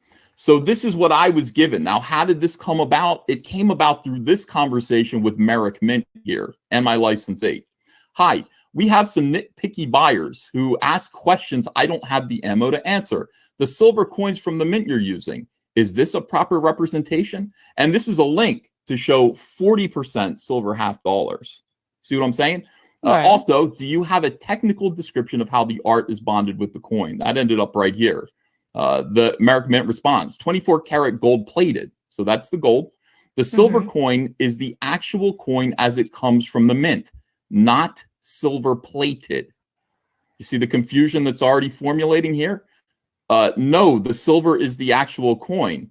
Sorry, I should have been more clearer with my question. We have gold coins and we have other coins that look silver. Are they silver? This guy responds, same box. The gold one is 24 karat gold plated. Now, wait a second. All right, I'm going to stop sharing for a minute as I pull up the next part of this. All right, let's see here. Okay, there's that. Imagine being me. All right, look at this. Quick question. There are gold coins. Are you sharing my screen again? Oh, sorry. Okay. Until this play out so we can see the whole context. But before we get into that, Geeky Vicky, I swear that she's reading off a script. Someone said that too. It sounds like she's scripted. That's why they don't do so well when they have to think on their own. They sound like they're always being scripted, which is why they don't really like someone mentioned earlier. They don't do well on YouTube because they can't always be scripted. They can't be this fake person on YouTube. It's really tough to be this fake person on YouTube, and if you try to be one, it's very easy to tell. So you can accept some fake people, like they put on a face, they put on a false positive face. It's kind of like corporate. They put on a corporate face. We call it corporate face. They put that on, but when it's corporate, it's fine because we expect that. We expect these. We expect sometimes that to have for these people to have false faces, because that's their job. They're doing the job. Their job is to be happy and chipper and positive. But when these people do it, they're not representing a corporation; they're representing themselves and trying to portray themselves on. They're trying to tell us that they're honestly like this all the time. And they're these fake positive people all the time, and we're not buying it, chat. It's very tough to buy that. But as far as Ethan Skyver says, he's showing you exactly his conversations with them, trying to block out the, of course, redacting the doxing information, but just keeping in the actual information. So let's continue. All right. Quick question. There are gold coins. Are the other coins silver, or should they be called something else? Thanks. Merrick Mint responds, please call me. Thanks. Thank you. This is the guy's address. And then whatever they talked about on the phone, and I don't know because I wasn't in on that phone call, is part of the description that I was given. I respond on the day before Halloween. They bother me on the day before Halloween with this shit. I'm preparing for Halloween, Vicky. It's important to me. I say, fantastic information. Thank you. So I've received the information from before, and I am saying fantastic information. I'm excited about these coins being silver because what the hell do I know? And I thank him, and I add that description. Does this line up with your dates? Yeah. Yeah, it does. I mean, right? I know that you had posted on August. See Ethan Skyver's face? He knows he's won. Does it line up with everything? Yes. It lines up with everything. There's no fraud there's no fraud in there. So what they thought was that Ethan Skyver knew that it was not, because that's how we would commit fraud. That he knew that it wasn't silver when he sold them. That he knew he was trying to sell coins as 99% silver, knowing that they weren't. That's what they're trying to prove. And he just showed the conversation that proves he didn't know that he was asking these people whether or not they were silver or not, and he showed them the responses, which was, this and that, and call me and have a phone conversation. And that's basically it. And all these conversations line up with Vicky's information. So she can do nothing else but confirm that Ethan Skyver is telling the truth. Angel Lesor, it seems to me that when she says something that she does not have a pre-written answer for, she begins to stumble over her words and slow down. When sees an opening, she attacks, then retreats. Exactly. So every time it's not something that's not prescripted, that she doesn't have a prescripted answer for, it's always something like, well, there's this and that. You could tell. You could tell. I mean, you could really, really tell, chat, because it goes from confidence in the scripted moment to uh, where she has to answer or respond in an unscripted moment where she's digging for words, where she's digging for answers and rebuttals, and desperately trying to bring up some other subject of conversation that that she can tag him on. But she can't.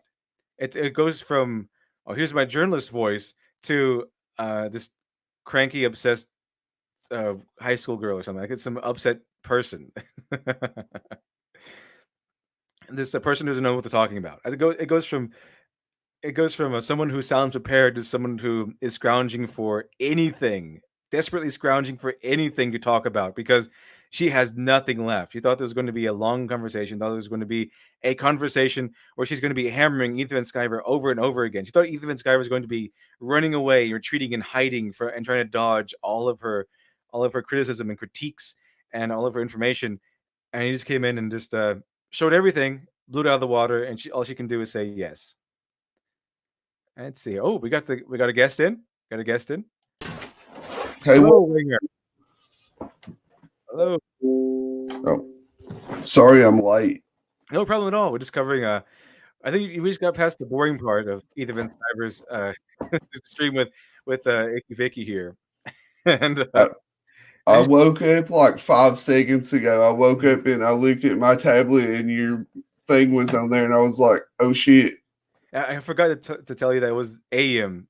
So that's my Oh fault. no, I know that when you stream that it's totally my bad. I watch your morning streams; they're really good. Okay, awesome.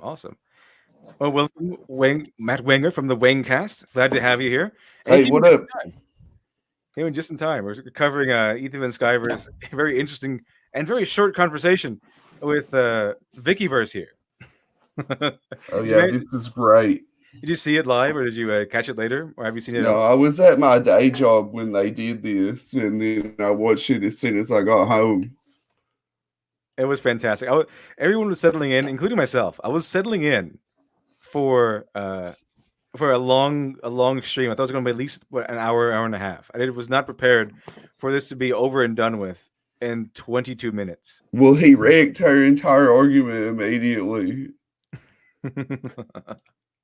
And then she didn't know what to do. She was just like, well, I guess we're done. Yeah, she didn't know what she thought. Like I said, I think that she thought that Ethan Sky was going to spend the entire conversation just dodging and talking about things and trying to hide stuff. And he just came out and said, "Here's everything." Yeah. Would you mind sending me a link to your current campaign? 'Cause I think people might be interested in seeing this. I know the Carlo Row. Yeah, I would love to do that, sir. Awesome. You can put it in the private chat. You can put it in the. Yeah, I might sound slower than usual since I just woke up. The chat complains about how slow I talk. Well, you're a good counterbalance for me. I'll get an energy drink. Maybe that'll get me going. I'll be right back. All right, no problem. Angel of Sword. To be honest, the true origin of their unprepared stuttering is not lack of ability to improvise. That is merely an expansion of the underlying issue. They possess hostile motives they can't prove. Well, that's definitely true. That is definitely true. Okay, this should be the link I'm putting in the chat. Yeah, I'm back. Welcome back. We got a nice rain. That's nice. Peach flavor. I put a link to Wenger's latest campaign in the chat if you want to check it out. Now, it's a very interesting take. Take a break from Ethan and Skyver's stream for 1 second here because we're about to get into the really, really interesting stuff because him destroying her takes about 5 seconds. But then we get to the part where Ethan and Skyver just whips out, just tears her to pieces with a follow-up. It's really interesting. But the receipts. Absolutely, absolutely. And I put the link to Wenger's latest uh campaign. I'm going to see if we can go to it. In fact, it's a really interesting take on the superhero, the superhero idea. And let's see here. Stop sharing this for 1 second while it loads. And I think it's your property is called Superhero, isn't it? Yeah, it's about a guy with he has this weird power. Any woman he makes love to gets superpowers. So it becomes like this American superhero take on the Japanese manga harem genre. Right. It's kind of combining the Western superhero with some manga ideas because manga's all the rage these days because the comic book pros have ruined Western comics in the eyes of the consumer. Well, I'm legitimately a manga fan. Like I like American comics, but I've always liked manga more. So this is like two things that I live, and I pretty much always do this. Like I always try to combine elements from both. And I know people who have my old Aldrake books. They know that they're in the format of a manga volume. Oh, interesting, interesting. Uh, yeah, and I like this premise. I found it very interesting because it reminds me of this one movie. I forgot what it was called. It was a Dane Cook movie when he was still popular. It was I forget what it was called, but it was like a movie where he was this bully when he was a kid, and he picked on the wrong goth girl, and she cursed him so that every woman he made love to would immediately find their perfect match. Yeah, that's Good Luck Chuck. That's it. Good I luck. know Chuck. what you're talking about. Yeah, I forgot what it was called. I watched it once, but I remember that movie. It was interesting, mainly because the big fat lady he gets involved with for a little bit because she has really funny lines. But lines that we still will quote today in my circle of friends. But I remember he really liked it at first, and then it was this instance of he's like, "Oh, I'm gonna test it on this woman. She's really hideous. She's like, well, she makes like rent from Mrs. Size, like 500 pounds." And someone described her as being by the pool, and she's like, "Oh, she's beached over there," and she has a trash bag full of donut holes and all this stuff. And he's like, "Okay, okay, I'll test this. I'll test this out and see if it's true or not. Because if she can find someone after this, then yeah, I definitely have a superpower." And so he takes this big old lady to bed, and immediately she this woman drops a bunch of weight and finds her perfect match, and he's just like, "Wow, I have this power." Angel of the Sword, Dane Cook movie. Yeah, he used to make movies. Believe it or not, he used to be that popular enough to make movies. My favorite Dane Cook movie, well, he was not his movie, but he was in it. Was Mr. Brooks. And if you watch the movie and you don't like Dane Cook, I'm pretty sure you'll know why.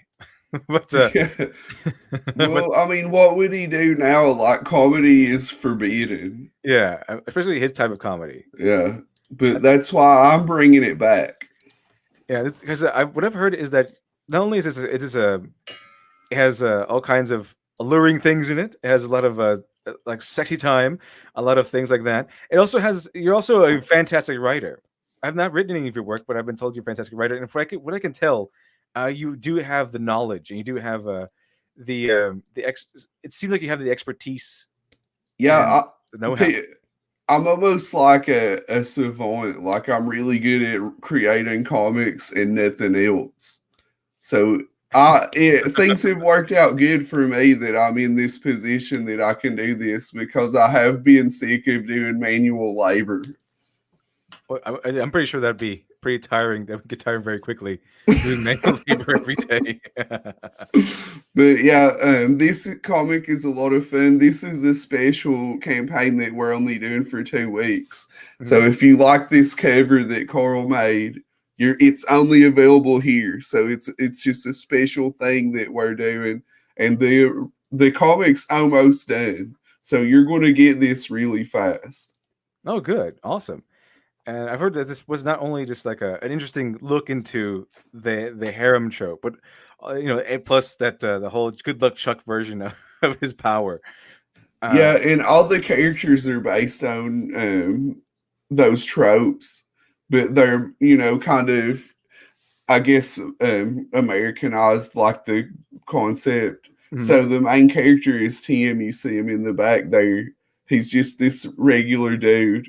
he's not very happy with this situation. So that's what they always do. You know, they make the protagonist like this really bland character so that you can kind of project yourself on them. They do, don't they? Yeah. I've only seen one. No, I've seen two harem anime. One was Tenchi Muyo, and the other one was Clanad. I didn't even see all of Clanad, but I saw a good portion of it. And yeah, the main character is exceptionally bland, except for Tenchi Muyo. He is bland. He just has exceptional powers. But they're both Yeah. bland guys. Yeah, like think about like who is Tenchi really? Like he has almost no personality at all. So my character's name is literally Tim Boring. So he's almost bland to a point that it's like a joke.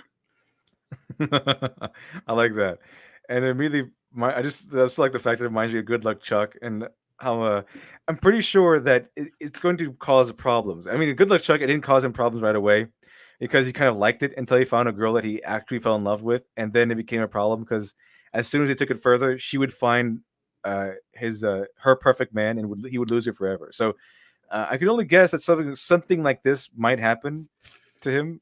Well, the conflict is this. So in the back, that's Sophie, the brunette, well, the lighter hair one. Mm-hmm. When she realizes that Tim has this power, she takes on this superhero identity as the Valkyrie. And so she's the love of his life. But what happens is they have a confrontation with the villain that's this bald guy. His name's Baron. So Baron explains to him how the powers work. And he says, look, these powers, they actually come from hell. And when you use them, there's a chance of it summoning a giant monster. So Sophie kind of like loses it. And Tim has been alone ever since. And the girl in the front, that's Journey. She's like the Ryoko. But she's like this crazy, trashy chick that he hooks up at a party. And then she's like, yeah, let's do this. Let's fight some monsters. Like, she thinks it's cool. And he's just kind of stuck with her. And that's where the story starts. Interesting. See, that's surprising, and not surprising to me, but it gives a kind of contradiction here, like a good contradiction. Like it builds tension. It's obviously you go into expecting one thing, but you're getting that and so much more, which is something I always like to present as the ideal situation, because you're going in for comedy and what seems to be like a very like cheesecake filled story, I will say. But you're going in for more. You're getting a lot more of this deeper elements here. Yeah, there's love and loss. There's a lot of like real mystery going on, like who is Baron and why does he know what these powers are that Tim has them. So like that's what we've built up as the plot. Like this character knows what's going on and he's not telling them everything.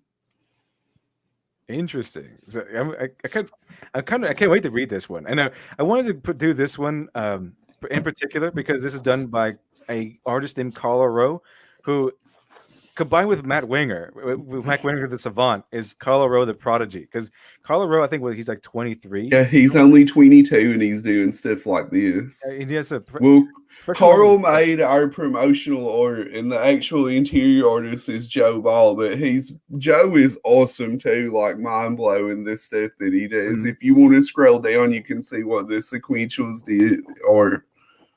Here's the whole cover. Yeah, well, that's the cover without trade dress. So you're getting that as a poster also. Okay. Yeah, that's what the actual sequentials look like there. It's line art by Joe Ball, and it didn't load all. There's a lot more pages on there. It's weird. More. I guess it didn't load for some. Maybe I don't know. Anyway. Yeah, I have a lot of sequential pages on there, so you can see. Oh, here it is. There it is. It's coming in. Just need a little bit. This is more air in the gas to run, chat. Okay, so here we go. Looking pretty good. Looking pretty good. We get right away. Journey's fighting this giant squid, so we get some action. Awesome. Giant monster. I like that. Did it explode all over the city? Yeah, he just smashed her into a building.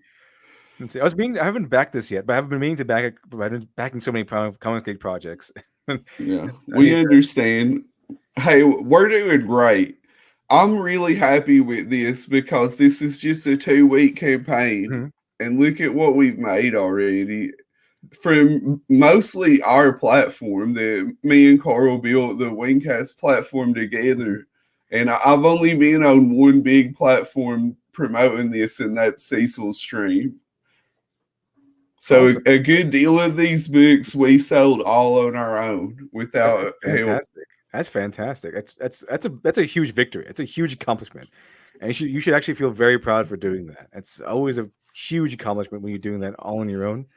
It's good to ask for help, but it's much better if you can. You don't need that help exactly, but it's always nice to have it. Just Yeah, that's what I would tell anybody planning on doing this is Mhm. be gracious for help, but don't expect it because it's not something that you're entitled to. And Right. that's what happens a lot is that people for some reason they feel entitled to it and they end up like it's really weird, like they become evil, like the Preston Poulter and guys like that, like it drives them insane. I know it does. I don't know why. I mean, I actually have been Skype for help, but we said no. That would be the end of it. But let's see here. Zofrats, hey LD, hey guest, and chat. Hello, Zofrats. Welcome, welcome. And but I wanted to I wanted to back this one in particular because I wanted to not only back you, but wanted to back Carlo Rowe, because I really like the fact that he's a really young up and comer with very high quality art. Yeah, well, look, I mean, this is what he's doing now, and that's why we did this cover as like a celebration. Because Super Harem is the project that put Carl into the public eye. Mhm. So this is like a special thing that we've done together to like celebrate that, and you can have a piece of that history. Like this is somebody who's clearly destined for greatness. Oh yeah, I can tell that because he's very insightful, very smart. He came up with the whole confiscate is punk, it's modern day punk argument. Punk. Yeah, punk is perfect. It's perfect. So he knows what he's doing. He's very insightful. I think what now he is the most backed and most successful crowdfunding comic book creator in all of Ireland. Yeah. I And think they it's tried to cancel him in Ireland because he they said did. he didn't even say he was Comicsgate. He was just hanging out with Comicsgate people at the time. He was on my show all the time. And they were like, "Hey, what's going on?" They tried to concern troll him, and he Oh was yeah. just like, "No, screw you, I'm CG." And they were like, "Okay, well, you're not doing any more coins." I think the joke is on them Yeah, now. I think that's a mistake on their part because he doesn't need cons anymore. Yeah, He has nobody his own does. power. And then people aren't even going to the cons anymore. So they have a lot of egg on their faces, a lot of rotten egg on their faces. Look, I did all right back in the day in the con circuit. I never made money like this. Like this is a whole other ball game. Oh yeah, oh yeah. I think this is the first in all of crowdfunding comic book history. Is it what's been going on right now? Because people are turning away from the mainstream. I think what your boy Zach, he said that if you made a couple of thousand, you're good on the comic book. If you made like 10,000, it was like a once in a lifetime opportunity. It's like a monumental success. You made like more than four figures, something like that. But now it's a regular thing to make 4 or 5 figures, maybe even 6. I remember there was a 6 figures young lady thing going on for a while there. Let's see here. Alex Halo, thank you very much for the 5. Appreciate that. Fate and Index are some good harem. Index does skip a lot of stuff in season 3, though. Anime Company F it up along with One Punch Man. I heard about the One Punch Man season 2 being kind of lackluster. I haven't seen it yet. One Punch Man season 1, however, was great. I really like that one. But Fate and Index, people told me about Fate. Now Fate, I can see because another buddy of mine, Smud Boy, he knows about Fate Stay Night. He told me about that one, but I haven't heard of Index. Now that one I haven't heard of at all. Hey, we are picking up backers, so I appreciate you, Devil. I appreciate your chat. We're about to hit 100, so it's pretty big. Awesome. Thank you very much, Chad. Appreciate that. And however many backers you get now, you're going to get one more because I'll be backing it after the stream. No, thank you. I'll send you. We have a PDF that we send out. It is like a preview PDF, so you can read what we've got and see what you think about it. Oh, cool, awesome, awesome. Yes, Lady Gravemaster, check your Twitter DM. I sent you that. You mean that panel with that Yeah. proves Yellow Flash right? But hold on. Wait, hold on a second, chat. Let me. If it's a penny you're talking about, I think.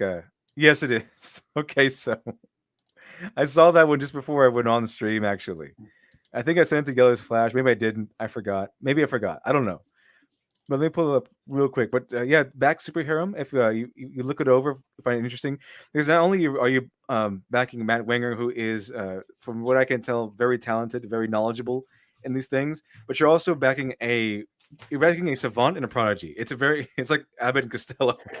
Well, it's like I said, we've got a lot of completely finished pages up on this campaign, so you can see a lot of and enough of the comic to know if you like it or not. That's a good idea. That's a really good idea.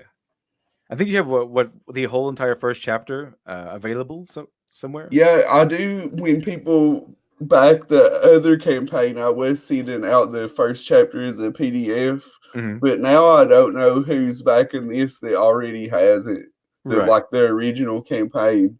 So if you backed this one and you want the PDF, my DMs are open. Just DM me. I'll make sure you get it.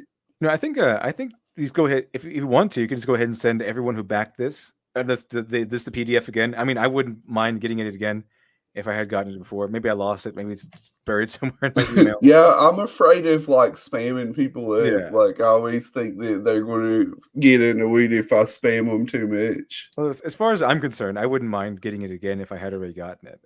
That's me though. I can't speak for everyone else. But yeah, if that's what I'll say though, I'm very accessible from Twitter or from my email address, winker@aldrake.com. If you're a backer of Super Harem and you don't have a PDF, I will send you one. All you have to do is ask. And by the way, Chad, Matt Wenger helped me out when I was promoting Dr. Alpha when he had no reason to. So I'm very grateful for that, Wenger. You helped me out a lot. Appreciate it. Having me on your podcast, the Wingcast. I wish you luck on this one too. Thank you. Let's see here. So that's Super Harem by with the cover by Carl O'Rourke from Ireland. I hear the ladies like him quite a lot. Confiscate ladies like him quite a lot. I also heard he got quite a big boost from doxing his nipples. So if you're interested in that, there you go, chat. There you go. Yeah, Carl is trying to compete with you too. He's been doing a morning show lately. Oh, okay. Yeah. So you might not want to say too many nice things about him. He's trying to steal your thunder over here. We have to get up pretty early in the morning, literally. Let's see. Alex Taylor, thank you much for the 2. Index is mostly popular in Japan and is Sword Art Online rival. I heard Sword Art Online was terrible, so hopefully Index is a little bit better. Well, I've heard people like it, but to me, I just don't really like that genre. I don't like the idea of them being in a fake world. Oh, isekai? Yeah, it doesn't really seem like it's that good for attention if it's not real to me. You know what I mean? Yeah, I don't like isekai either for that same reason. I like Goblin Slayer, for example, because that's a real world. It's essentially real world. It's real world to all the characters within it. It's not some guy who came out from our world into their world. It's not like a video game world. It's at worst it's a tabletop world, but it's not really ever. Actually, it is more or less confirmed. It is a tabletop world, but it's not really a video game. It's not like a part of a video game. It's a real world to them. That's why I like it. Let's see. I'm gonna share this. Okay, here's the panel. Oh my god, dude! I was not prepared for this. So it was always this. So Yellow Flash brought up this other panel where this whole thing where Jean Grey, Cyclops, and Wolverine all share. They have conjoined rooms at their little ethno state mutant place, And there was a picture of them where they're together, and Cyclops and Wolverine are with Jean Grey, and Cyclops is it's like rubbing Wolverine's belly. This has got to the level that the people at Marvel hate us to the point that they just want to demoralize us. Like, this is done purely to demoralize you. Yeah, but they hate us. They really don't. They want to make us angry, but the thing is, they might make us angry for a few seconds. I mean, I go, oh, that's dumb. I don't like that. I'll just close this book, put it back on the shelf, and not buy it, and then I'll just go read something else that's good. While they're spending thousands of dollars, spending Yeah, you're literal thousands of dollars destroying to troll us. yourself. You're destroying yourself and what you have to just make some random guy angry on the internet. Like, who's really the winner in that situation? Definitely not them, because yeah, at the very worst, you might make me upset me for a few seconds. But what did you do? You spent thousands of dollars and ruined your IPs and your characters so that you could make me upset for a few seconds. So I think I came out on top of that one. Let's see here. So it goes from. I think they even denied it too. Like, no, you're reading too much into things. You guys are just angry that we're making comics the way we want to now. So sorry, we took over the comic book industry. They're not gay or anything like that. And then we have this panel now, like the morning after panel of Wolverine and Cyclops. After we had the whole fiasco of Cyclops rubbing Wolverine's belly and saying, "Oh, they're with both with Jean Grey. They're not sleeping together." It looks like they are now. They changed their mind on that. They become a little bit more daring and experimental. Let's see. Alex Halo, thank you much for the five. By rival, I mean Index makes second most money for the company, and SAO makes the most money. Rival Devil is a part timer, is also from this company. I also like Devil as a part timer. That was a good one. I was disappointed. I guess they never made a second season of that, at least not in English. But Devil's a part timer is one I really enjoyed. Yeah, I never watched that, but I like the concept. I heard about it. I'm gonna have to give it a go. It's a very British concept because the British tend to put things into they tend to make fantastical, very fun things into very mundane, bureaucratic nonsense, and it's always fascinating the way they do it. Yeah, like Red Dwarf. Yeah, and I also like this other series called by Piers Anthony called Incarnations of Immortality, where he turns offices like a war, death, and even God and the devil into offices you can inherit, and you have to run things. They're offices, they're office jobs. You just get a lot of perks. And that goes back to C.S. Lewis did that series of stories, the Screw Tape Letters, where it's like a demon in hell, but he's like a bureaucrat. You know what I'm talking about? Yeah. I think I remember that one. Yeah, I haven't read him in a long time. I haven't read C.S. Lewis in quite some time. But I do remember that one. Let's see here. Let's see. Yeah, so there's the little panel where Cyclops and Wolverine are waking up in bed together. So there you go, chat. There's that. Anyway, let's go back to Ethan Van Sciver and finish off the stream because he's about to lay down the law here. He's about to lay down the law. I think you're going to enjoy this. Talking Ribbit Coin. And here we go. All right, so let's continue. Okay, so Ethan Van Sciver just debunked her in about 5-10 seconds. So here's the rest of the stream where where Vicky desperately tries to bring the topic back up, tries to ignite new fire. Which she can't. She can't find anything new to talk about. She can't because it's already gone. It's already done, chat. Ethan Van Sciver's already won. He's giving his victory grin as we speak. I guess one of the best parts is when he turns the camera on and he's dressed like that, and she's like doesn't know what to do. She's just like trying not to laugh. But that gives him a win. Yeah, I think he said that he dressed like that for that reason, to throw her off a little bit. And it does. It's a top hat. It's hilarious. He looks like a lion tamer or something. Or remaining deadpan, dead in the face and everything. Yeah. Let's see. Oh gosh, what was that? It was like August the 8th or something. Pictures of the coins. That's right. I received them, but I didn't know anything about them. I just said, boy, they look nice with my artwork on them. These are going to be bonuses inside of trading card packs, but the trading cards never happened because they were too expensive the way that the licensee wanted to do them. We had to go back and restructure that whole thing with the trading cards to make them palatable to my audience. But as you can see from this here, I see what Vicky just did. She's trying to sow new discord. She's like, okay, you debunked my entire topic of today's stream, but wait, hold on. Isn't the same company handling your trading cards, Ethan? New scandal alert. It's coming. People were saying that she sounded hot, and I was like, listen. I think Antonio Bryce did that. Yeah, she is not hot. There's no way. All she does is spend all her time on Twitter arguing with people. If she was attractive, she would have better things to do with her time. Yeah, she's not attractive. Because I got into a conversation with people over that. What was that? I said a second ago. Stealing Solo. And I was arguing with them about because Vicky doesn't know anything about the law or anything, or really much about anything as far as I can tell. But she definitely doesn't know anything about parody and satire. So I had to. So she kept pestering me for about 2 or 3 days about arguing back and forth about parody and satire. Parody and satire aren't protected by the law, and so I had to voluntarily quit that argument. I had to say I had to just step away from that because it was ridiculous. It's been 3 days. I have things to do, so I just let them go. And but if I had continued, I'm pretty sure they would just continue on forever. They would not stop, even though they had been beaten already.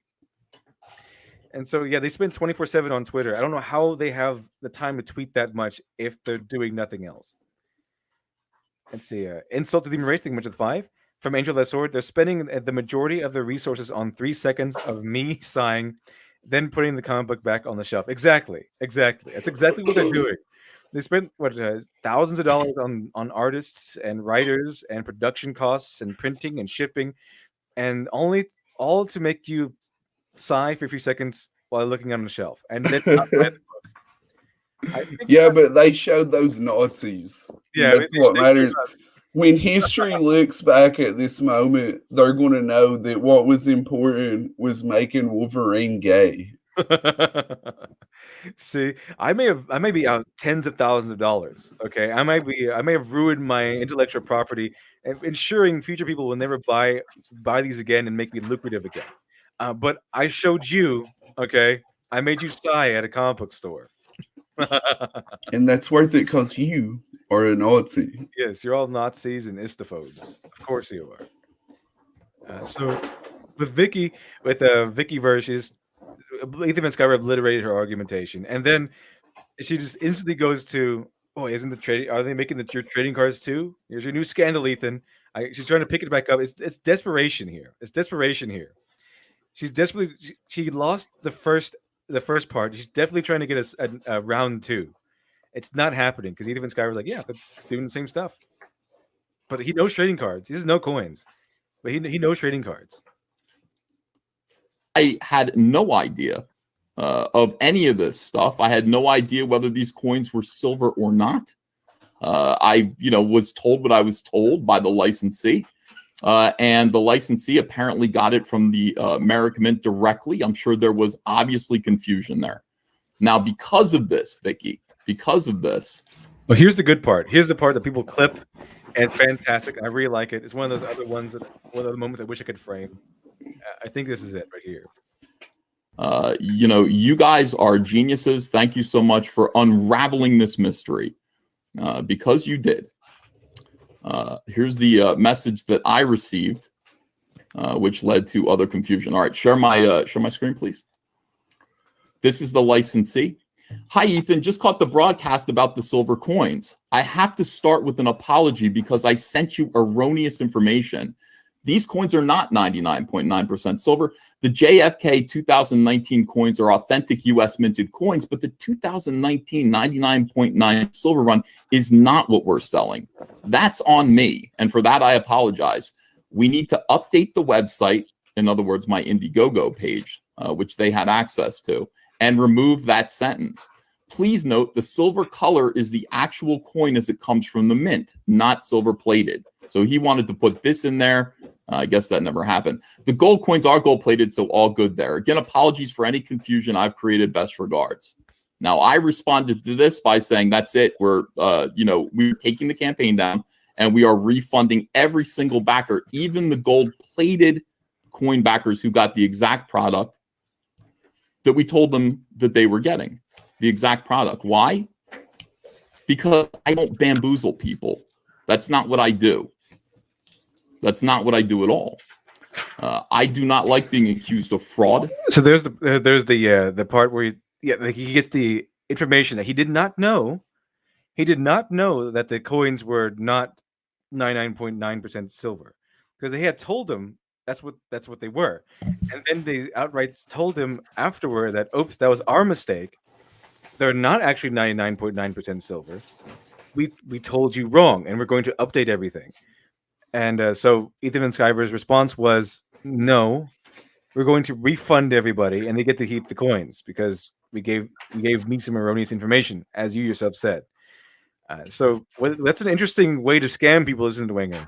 Yeah, to give them their money back. It's a horrible scam. Not only give them a product to enjoy, but then give them their money back. That's quite an elaborate scam, I think. Well, here's the scam. If you soak these coins in mayonnaise overnight, the art comes right off. So, like, I know a lot of people were planning on keeping them in mayonnaise because that's a normal thing to do. That's how you save a collectible like this. That's how I keep all my collectible coins. Yeah, just so you know, you cannot put these coins in mayonnaise. Thomas Roylip got to the bottom of that. Shitty web comics. So, or just so you know, do not put these coins in mayonnaise. You mean, I think Thomas Roylip was the upstanding guy who fantasized about abusing Tug's daughter or something like that? Yeah, and he told Ethan that he was going to put him in a gas chamber. That guy? Yeah. Upstanding people. These people are. Anyway, so that's an interesting scam. Giving people their money back and let them keep the product that you sent them. Interesting scam. And so the real scam, I guess, is that you were expecting Cyberfrog art, but they sent you a bunch of worthless silver and gold. It's horrible. It's horrible. Curse you, Ethan Van Sciver, you and your wily ways. That you can't even put it in mayonnaise with your other coins. Yeah, how am I supposed to make my coin and mayonnaise sandwich when I can't put my coins in mayonnaise? This is a travesty. Okay, good. You better give my money back, especially if I didn't buy one. Give my money back, especially if I didn't buy one. So there you have it. Ethan Van Sciver lies exposed, and he throws himself at your mercy. It's over, guys. CG is over. Forget about it. It's dead again. Yeah, it's been dead so many times. Yet again, it's been dead. It keeps coming back from the grave, only to be killed again. Anyways, see, it's not over yet, chat. Some good stuff still yet to come. Uh-oh. Hold on.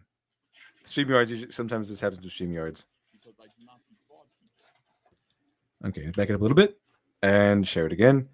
See, as soon as I stop sharing, it goes on again. It loads. So sometimes I just have to take it down, reload it back up, and let's go. People. That's not what I do. That's not what I do at all. I do not like being accused of fraud because I do not defraud people. It's not something that I've ever done, ever. And my customers mean absolutely everything to me. They've dressed me in this fine accoutrement that you see me in right now. My customers have taken great care of me. So I am not interested in defrauding That's people. a great use of his frog money. Is to buy a top hat and a lion tamer outfit. Absolutely. If I were in his position, I would do the same. I think we all would. You can imagine yourself being Christopher Walken. I think he used to be a lion tamer.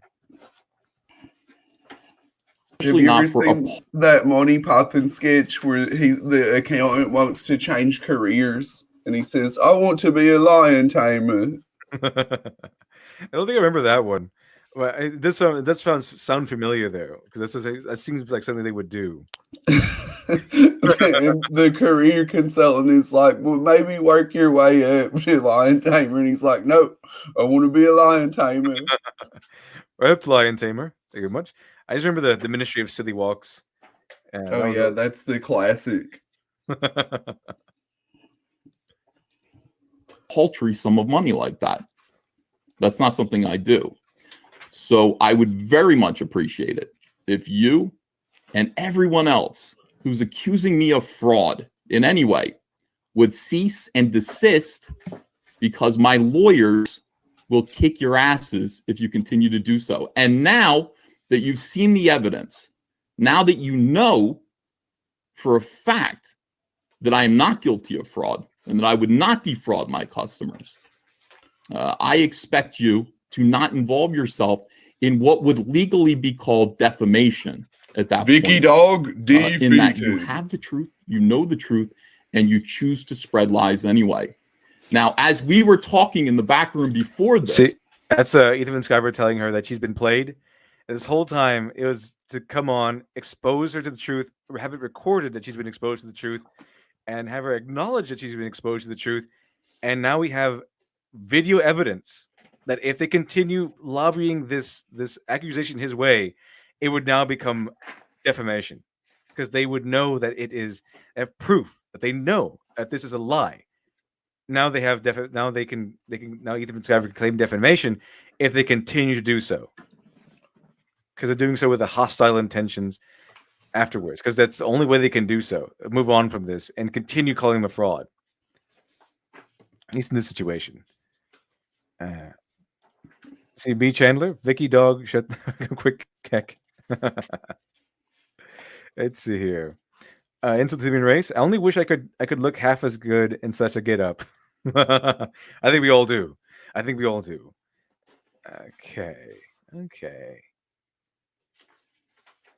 Let's see. Our Master DX. Ethan got the spray bottle out. He sure did. He got a massive spray bottle out. He's like, okay, now that I just like that part. Now that you know the truth, you can stop with the calling me a fraud, or else my lawyers now have very good evidence to sue you for defamation if you continue to call me a fraud over this. Because now you've seen the evidence. It's very clear that you are in the wrong. And then, of course, Vicky tries to back off immediately. And thanks to her, what I call the journalist's question mark, where she just threw an accusation at Ethan Skyver, but was saved from legal action because of the question mark, making it into a question instead of an accusation. Now she can just back off. She can back off, and she does so very, very quickly. She still tries to pick up a new fight. Tries to reignite a new fire, but she can't find anything. She finds nothing. She's like, the wind is totally out of her sails at this point. Oh, absolutely. And she's kicking the sail like, why don't you go? But it doesn't work that way. She's all out of Vicky gas. Yeah. You already know that there's a cottage industry of weirdos that spread lies about me. You've seen it happen today. You've got a bunch of people out there speculating that my wife left me. She's upstairs. She hasn't wised up yet, Vicky. She hasn't left me. She's still here. So do not, Vicky, as somebody who I trust has some integrity, do not engage in libel, slander, defamation, any of that stuff. It'll get you in real trouble. Okay? I hadn't planned on doing so. Excellent.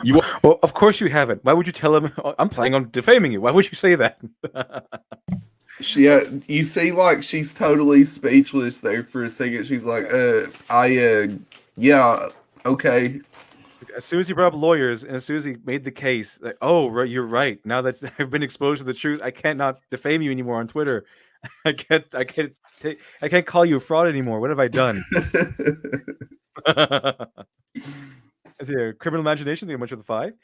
What we need is a gif of that blue hair going white and withering away with the eyes in full panic mode. We sure do need something like that. That'd be awesome, I think. Absolutely fantastic. But there you go. I mean, Like, oh, there's an audible silence out there, Chad. An audible silence after that. She takes an audible. Yeah. I need a timeout here, guys. It's great. It's great. And then it goes, well, lawyers will have a field day with you, okay? Because you've been exposed to the truth, which was a mistake. Because now there's video evidence of you being exposed to the truth. There's video evidence of you acknowledging that you've been exposed to the truth, okay? So you can no longer call Ethan and Skyper a fraud on this without tempting legal consequence. And I don't think they want to go there. What they want to do is they want to throw accusations. They want to try to ruin people's lives and businesses without any concept of repercussions or consequences on their own right.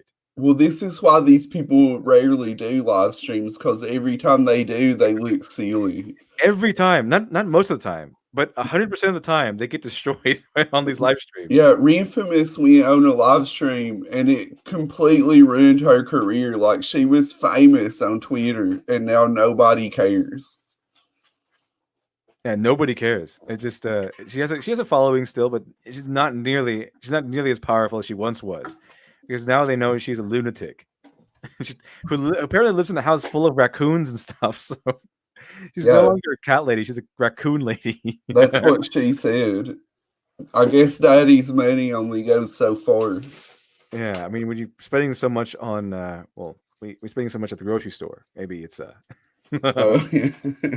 Let's see. It's Dubious Nico. Have you heard that people are saying that Cloud is a femboy because he crossed? Yes, I heard about that one. It's ridiculous.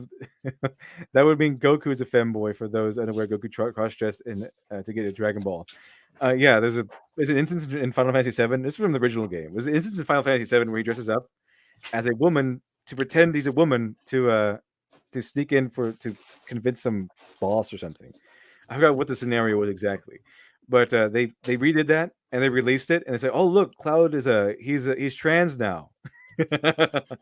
Well, like Cloud's character is kind of evolved since the original game came out. Like, he wasn't really the character that we know him as now at Right. first. He was kind of like this just generic RPG hero that they had back then. It's like, come on, guys, let's save the world, And now he's like this emo kid.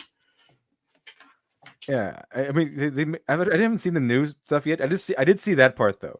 I did see that part where they showed off his outfit that he'd be wearing in that scenario, and people took to Twitter and said, "Oh, look, this is a progressive game. They made him trans." Yeah, no, that's not how it is. And because in the original game, because Cloud is this like generic game hero, he just goes along with whatever's going on, like Link would do, and it's just like, dress like a girl, and then ... That's all it is. Yeah, pretty much. And I can only think in the back of my mind, and I was like, "We caught you. We caught you. All these people pretending to be Star Wars fans, pretending to be fans of these things that they're complaining about or trying to talk about. We caught you, because there's no fan of Final Fantasy VII who doesn't know the context of that. It just doesn't happen. If you are a fan of Final Fantasy VII, you know they know the part where Cloud cross dresses to seduce this mobster or whatever it is. Tyler Preston is like, Cloud was always emo. Well, he gets sad whenever the love of his life is murdered in front of him. Yeah, who does that? Which is a normal reaction. Who does that? Who gets sad when they're loving like that?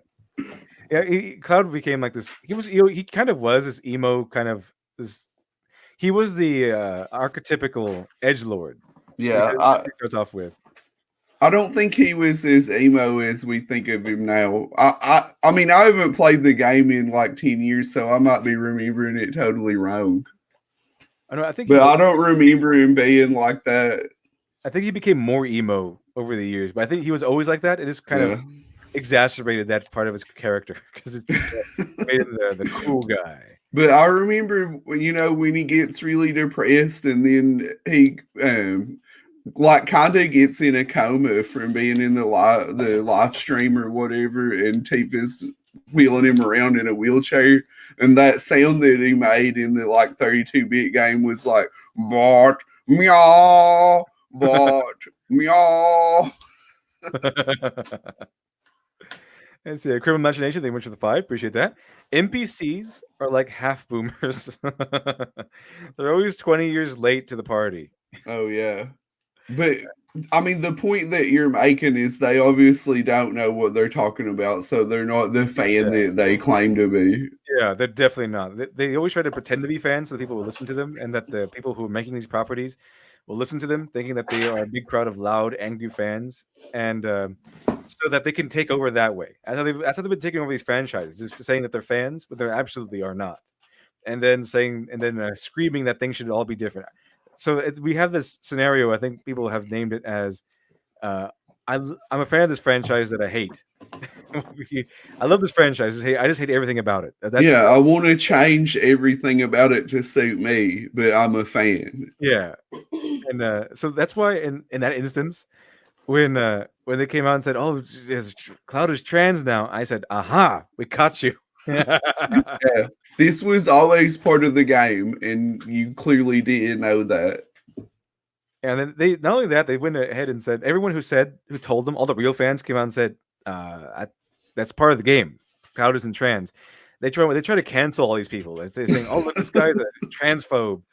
Yeah, that's ridiculous. And when we caught you, okay, we caught you red-handed, pretending to be fans of this game. You're done. Yeah, Cloud is actually non-binary, so just so you know. That's canon. Yeah, canon. Anyway, let's continue here. We have some more good stuff in the stream. This whole stream was pretty much gold. You already did it. You already did it. But now you know the actually, truth. I did not. Okay, I did you put not. a question mark behind your video. I appreciate never that. said it. See, Ethan Van Skyver points that out. Oh, you accused me, and then she goes, "No, I did not." And Ethan Van Skyver goes, "Oh, yeah, right. You put a question mark at the end of your video. It was an accusation. This was a journalist's question mark at the end." Okay, thank you very much. And so I could say Johnny Depp is a wife beater, and as long as they put a question mark at the end of it, I did not accuse him of anything. You accused him of something. Okay, you did. You just protected yourself with a question mark. It's an old game. Okay, people know this already. I left it for other people to look into, to decide. I'm just curious as to why it took. I mean, the first tweet that went up was on 3/19 by Thomas. Mhm. I mentioned it to you on the 22nd. Well, Thomas did something idiotic. Thomas's theory was that those coins were a sticker that were attached to the coins. Now, do you think Merrick Mint is in the business of putting stickers on coins? Do you think the first time I mentioned it to you, I don't think they do, but the first time I mentioned this is what they're referring to is what I was making fun of is the video where, Thomas Rulip soaked it in mayonnaise to prove that it would just come right off if you did that. And I guess it did, didn't it? Yeah, that's what he did prove. If you soak your coin in mayonnaise, the art will come off. So do not store it in mayonnaise like you would normally do. Yeah, I mean that's disappointing though, because I keep all my coins in mayonnaise. Yeah, I know everybody does. That's the way you store coins. It's the safest place to put them. These people are crazy. These people are kind of crazy. I don't know.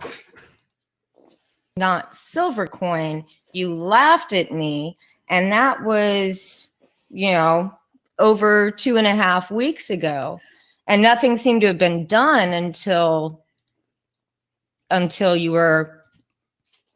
I made that video about what happened with the coins and the fact that they weren't silver.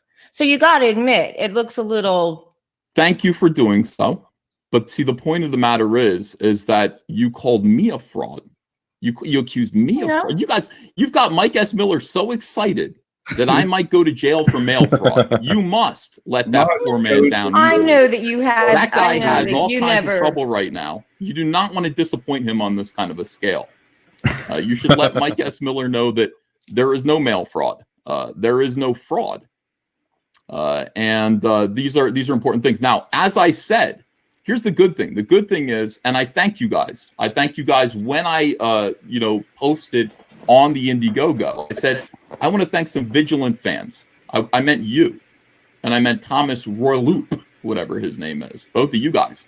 Thank you so much for investigating this and fixing it. It's very, very important. Now, I don't know anything about coins. I got a quick education just now about the way coins work and all this stuff. I don't plan to delve into coins.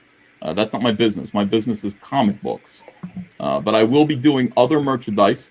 And I thank you guys for investigating. I thank you guys for finding something out finally. I've had some people nipping at my heels for a little while now. I'm glad you guys finally found something. Great job. Why, thank you. You're quite And welcome. that's it. It's a long little pause right there, and that's all she can say is, "Thank you," because there's nothing else. Nothing else. Yeah. Flawless victory. Flawless victory. You have nothing. You just want to argue on Twitter all day over stuff you made up. And I don't know why. I don't know what you get out of this.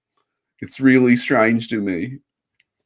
I guess psychological satisfaction to Yeah. feed their That- legacy. Getting that dopamine, you get those likes from other weirdos that are obsessively hating on Comicsgate. So I wouldn't call these people crazy, but it's just that they're acting crazy. These people are just obsessed. These are obsessed people. I don't know what's going on with them. It's just kind of obsessed. I think that social media is really bad for most people. They probably should leave. It's designed to be addictive, and it's not good for you if you don't know how to handle it. And I've seen people that I thought they could handle it yesterday were losing their freaking minds. And I guess it's because we're all stuck inside that it makes it worse. Might be. Zakuya, as a coin collector and subject matter expert, can confirm mayonnaise is not the best way to store coins. Are you serious? Are you serious? I have to take all my coins out of all my mayonnaise jars now. I thought that was the best way to store coins. Yeah. I don't think that person knows what they're talking about, because I saw another person saying, yes, I collect coins and I do store them in mayonnaise. We're almost done here. Let's see here. Welcome. But like I said, I guess, the long amount of time that it took for something to get done. If you had any sort of inclination, you've had the coins since August of last year. You never thought to pop one out of the plastic and take a look at it. No, mine is. Why would you do that? We're going to spend these coins? You're supposed to look at them. They're there to look at. They're to put on your mantelpiece or whatever, or your book or whatever, and you're supposed to look at it. You're supposed to touch it. You're supposed to look at it. Yeah, what does she think they're for? I mean, are you like playing poker with them? I don't know what she thinks the idea is. I'm gonna buy like a soda with them. I'm just gonna get the machine. I got any Cyberfrog coins on you. I need to buy a bag of chips. I see Angel that's for $1.99, and they said it is the best way. Yeah. Let me see here. Well, you read it wrong, Devil. You read you're making them look silly. Mayonnaise is the best way to store coin. I apologize about that. So, expert coming in here saying that it is the best way. Mayonnaise is the best way to store your coins. I have a huge mayonnaise jar that's just full of coins. Does it have mayonnaise in it? Yeah. Oh, good. That's of course. Because mayonnaise has a lot of preservatives in it, and it's especially good for preserving coins. So I heard. That's what it was originally created for, but then people realized that you can eat it, which I don't know why you would want to eat coin solution, because I think it tastes terrible. It just happens to be edible. Exactly. Yeah, it just happens to be technically edible. Technically. I wouldn't recommend eating it. Let's see. I think she tries to light the fire one more time before she just gives up. My four mistake. sets sitting there. No, my mistake is that I assume competence in everyone around me, and I trust people. And that's been a problem throughout Comicsgate's entire history. I assume competence, and I put faith and trust in people that I shouldn't. This has happened over and over and over again, and I should be more careful. I should be more investigative, and I should actually look into every single person who I have on my live stream, and I should be examining every single product at every stage of the game. When people want to associate with me or associate with Comicsgate through me. I guess I should be doing that. That gets to be my job now. But I assume competence, and I'm always let down. Often let down. Not always. Cecil and John Malin have never let me down. Ever. Or Zach. Utter competence. So this licensee was only doing the trading cards and the coins, and the cards are doing. I know you're still planning. Yeah, this is her cards, kicking the sale. right? Yeah, she's trying to find something. Desperation is not a good look, Vicky. It's not a good look. I'm drowning, help. She's like clicking in the background, like, Thomas Rulip, Infamous, please, what's the next narrative? This one's dead. I need something else. I should have prepared more. Call it Marvel, call up your connections at Marvel and ask them what the next narrative is. Because this one is dead. I can't bring it back to life, or else he gets sued by lawyers.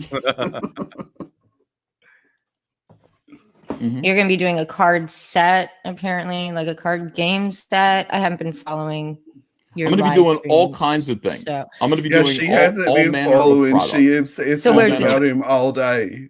But she doesn't know. Strange things about these people. They continue to say they hate Ethan and Skyver and all that, but they do things. That's all else. they talk about. It's all they talk about. I've seen it. It's really strange. See, Reno, mayonnaise is exactly like glue, delicious and great on sandwiches, but it's not the best way to use it. Glue holds things together. Mayonnaise is for storing coins. That's a great way to put it right there. So there you go. We have so it's confirmed the best way to store coins is in mayonnaise, and Ethan and Skyver's coins were subpar, and that the art wipes off. Yeah, you can't even put them in mayonnaise like you would normally do. Anyway, let's see here. Trading. If this is the same licensee, where's the trading card deal?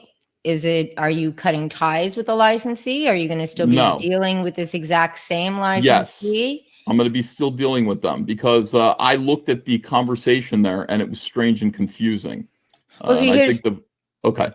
I'm making a guess, and it's purely speculative because heck, that the licensee is Dynamite. And Dynamite. She has all cool. Like I'm not all that interested in your life. I'm just with every hour of my day. That's about it. It's not like I'm obsessed with you or anything, but Baka. What's it called? Tsundere. Yeah. Right? Yeah, Vicky is a tsundere. I keep getting Yandere and Tsundere mixed up, but she's a tsundere. Sells coins on their website. None of the coins, none of the silver coins have that included in the description. So I would wonder why. I guess you're not going to tell me if I'm right. I can neither confirm nor deny. Of course.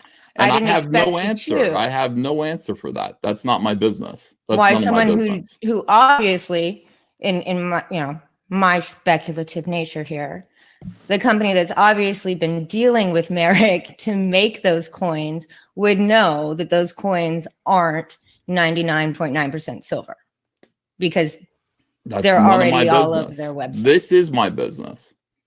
So anything outside of my purview is none of my business, and I don't pay attention to it. I have a lot on my plate. I have a lot to do. So, I mean, that's something that you could look into if you want to. Feel free. I invite you to. You're a good investigative journalist. But as I said, there could be another explanation for this, other than the conclusion. That one is sounds like hyperbole, but considering the level and quality of journalists we have today, she might actually be a good one in comparison. So I don't know. Yeah, she's not just making stuff up every day. I guess, like mainstream journalists obsess over the president. They make stuff and up every day.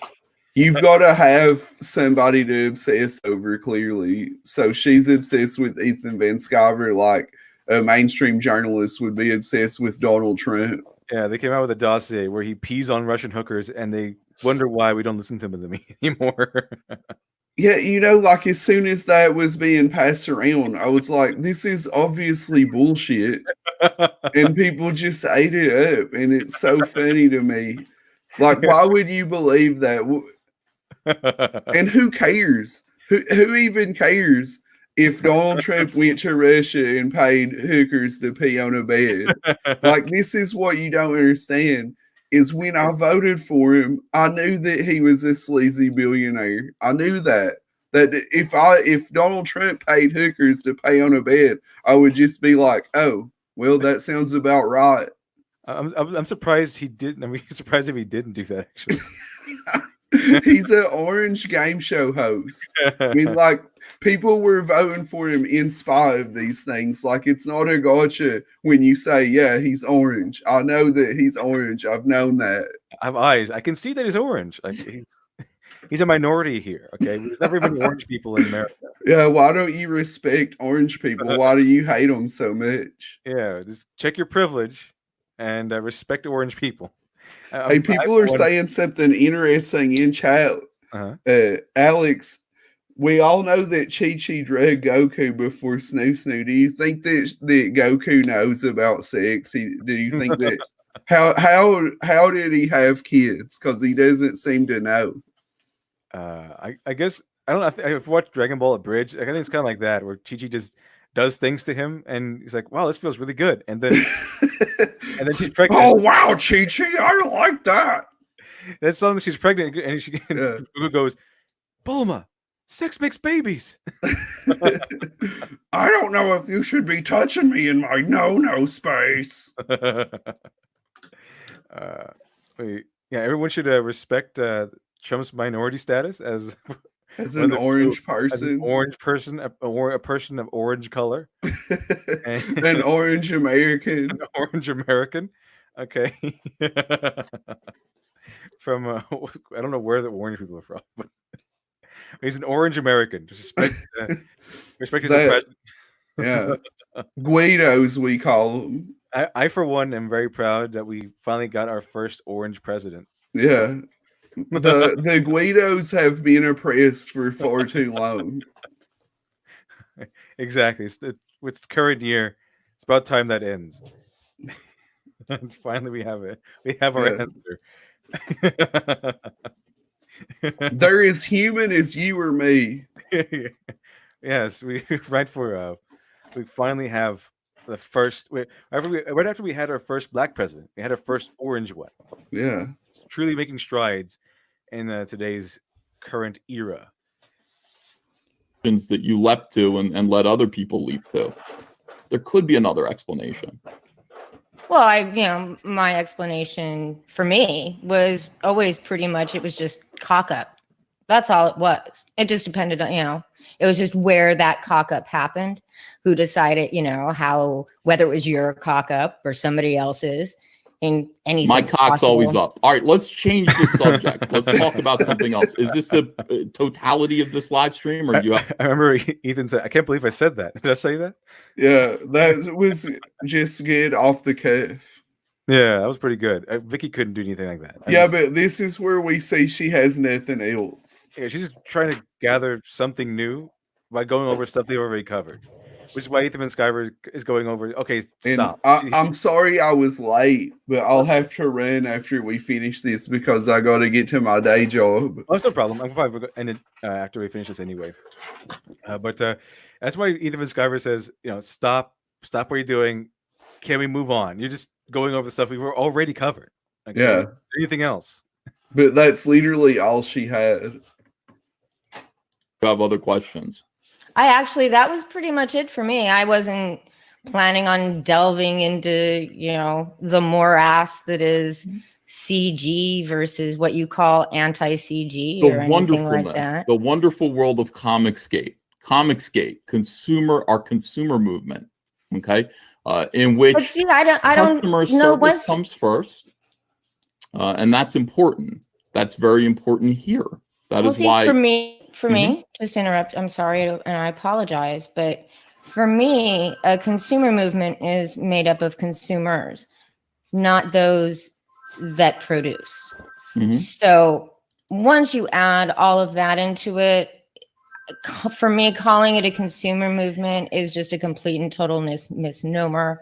And I just really, we could go on for hours upon hours arguing that out, but I don't think we'd get anywhere because we won't agree on it. Well, Vicky, it was a pleasure talking to you. Congrats on your first live stream. I hope you thank do you many, very many much. more. And I'm going to go Yeah, do. I'm pretty sure she would be able to argue with him for hours and hours and hours. I'm pretty sure even Skyler would just smash down every single argument she put forth in a matter of seconds. Well, what I would have asked her if I was there, this is what I latched on to. She says what you call anti-comics gate. Well, you and your friends are on the internet every day arguing with Comicsgate and trying to bring it down. So what would you call that? I would call it anti-comics gate. That's all you do. There's a difference between someone who is obsessed with something, like doing something in a rival capacity, and there's a difference between someone doing that and wanting to actively destroy something. I remember there was a philosophy of people who are pro-peace being different from people who are anti-war, because being anti-war, you're hating something. Being pro-peace, you're loving something. You're loving peace. Being anti-war, you're hating war. So it's healthier to be pro-peace than it is to be anti-war. So it's kind of like that. Let's see, Matthew J. Mimnall. He keeps giving her opportunities to apologize and step back, but she never does. They can't. They can't. They can't, Mimnall. They really can't. Sincerely apologize. Yeah, they can't, because if they step away, then they're wrong, and they can't be wrong. They can't surrender to Ethan Van Sciver, the boogeyman of comics. Anyway, just wanted to show everyone that, go through that. I thought it was an interesting live stream. It's because Ethan Van Sciver wins in record time. And most of this is just him debunking her argument in maybe a minute, and then Vicky spending the rest of the time trying to stumble and bumble her way to a new topic and failing miserably, and then Ethan Van Sciver laying down the law, saying, "Hey, I exposed you to the truth, and you know it." Okay? Yeah, like you might be joking, but that might really be a record of losing a debate. Like I've never seen somebody get shot down and totally defeated that fast. Neither have I, and I've seen a lot of debates, but that was a really fast one. Not since Polter came on your stream was it so quick. This was faster than that. Well, I'll just let Preston talk, and he got drunk and ended up making himself look silly. And he had to give a retraction. Bleeding Full forced him to give a retraction about what he said during that stream. Yeah, I don't even know if they let him write for him anymore. I think he lost his job. They lambasted him, and then so that was right after the lambasting he got from Bleeding Fool, and then he went on his stream, and then he made some more accusations, and then Bleeding Fool came in and said, "Hey, do a retraction. None of that stuff you said was true." The one servant said, Tanya, wasn't the whole point that there were bad non-story political mainstream comics and consumers got mad and created their own movement? Exactly. Consumers got mad, created their own movement, and then they still wouldn't listen, because Comicsgate started off as a movement of consumers telling Marvel and DC, "Hey, we don't want this politically driven dreck anymore. We want you to bring back our heroes again." And then all the pros said, "If you don't like our stories, don't buy our books. You know, if you don't like my politics, don't buy my book." I see this sheep. If you don't like my politics, don't like my politics, don't buy my book. It's awful. Don't buy my book, she says. So that's what they said, and then they told us, "Go make your own. If you don't like our stuff, go make your own stuff," believing fully that we would not do so. That we don't have the support or the confidence or the know-how to compete with their products. But we did. Your boy Zach came out with Jawbreakers Lost Souls. Ethan Van Sciver came out with Cyberfrog. More came in and followed.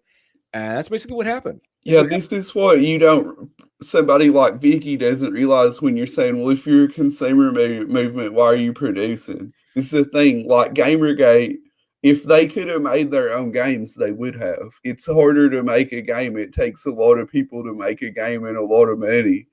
Like 2 or 3 people can make a comic. It's a lot easier to make a comic than it is to make a game. It's a totally different thing. Oh, absolutely. Absolutely. And they tried. Sargon crowdfunded a game and he wasn't able to finish it. He ended up having to refund everybody. Oh yeah, he did. It's called Necromancer, I think. Yeah. Let's see. Zofrats, you said it was her first live stream. Maybe she gets better. It's possible. It's possible. I mean, if she gets practice, she'll get better. I like using the question mark in strategy. It's a good strategy. That's why people use it. But these people, it's not. There's nothing wrong with using that strategy. What I'm pointing out is that when they use it, they want to really use the sentence to accuse, and the question mark gets them out of that. So instead of saying, "Did Ethan Van Sciver commit fraud?" It's Ethan Van Sciver committed fraud. See how it's kind of Yeah. All right. Well, I better get out of here. I appreciate you. And I wish I could have spent more time with you, but that's totally my bad. No problem at all. No problem. Good But luck. thank you. And I did pick up some backers, so I appreciate you and this stream. Awesome. Awesome. Well, good luck. Wish you luck with your campaign, and good luck with your day job. Thank you. I'll see you later, brother. All right. See you later. All right, chat. It's just us now. It's just us. So I think we're going to go ahead and close out the stream. I hope you had at least some sort of fun time with this one. I hope you enjoyed the interesting debate between Vickyverse and Ethan Van Sciver, where she tried to accuse him of fraud. Didn't really work out that much. Didn't really work out so well. But I hope you had a good time. Go ahead and close the stream. And tomorrow we'll be going over some Hello Greedo videos, showing some really interesting things about what when it comes to his stuff that he likes versus stuff he doesn't like, how his attitude kind of changes. Really interesting stuff. And I will see you all tomorrow, and we'll cover the Ray article tomorrow. Unfortunately, we ran out of time today. But remember, okay, remember. We're going to have. I'm planning on having the Doki Doki Literature Club stream this coming Saturday. Also, I'm still working on a new video, so I haven't stopped making videos. Don't worry. And that's about it. I hope you all have a wonderful day. Hope you have a wonderful day, and take care of yourselves during this troubled time. And I will see you all next time.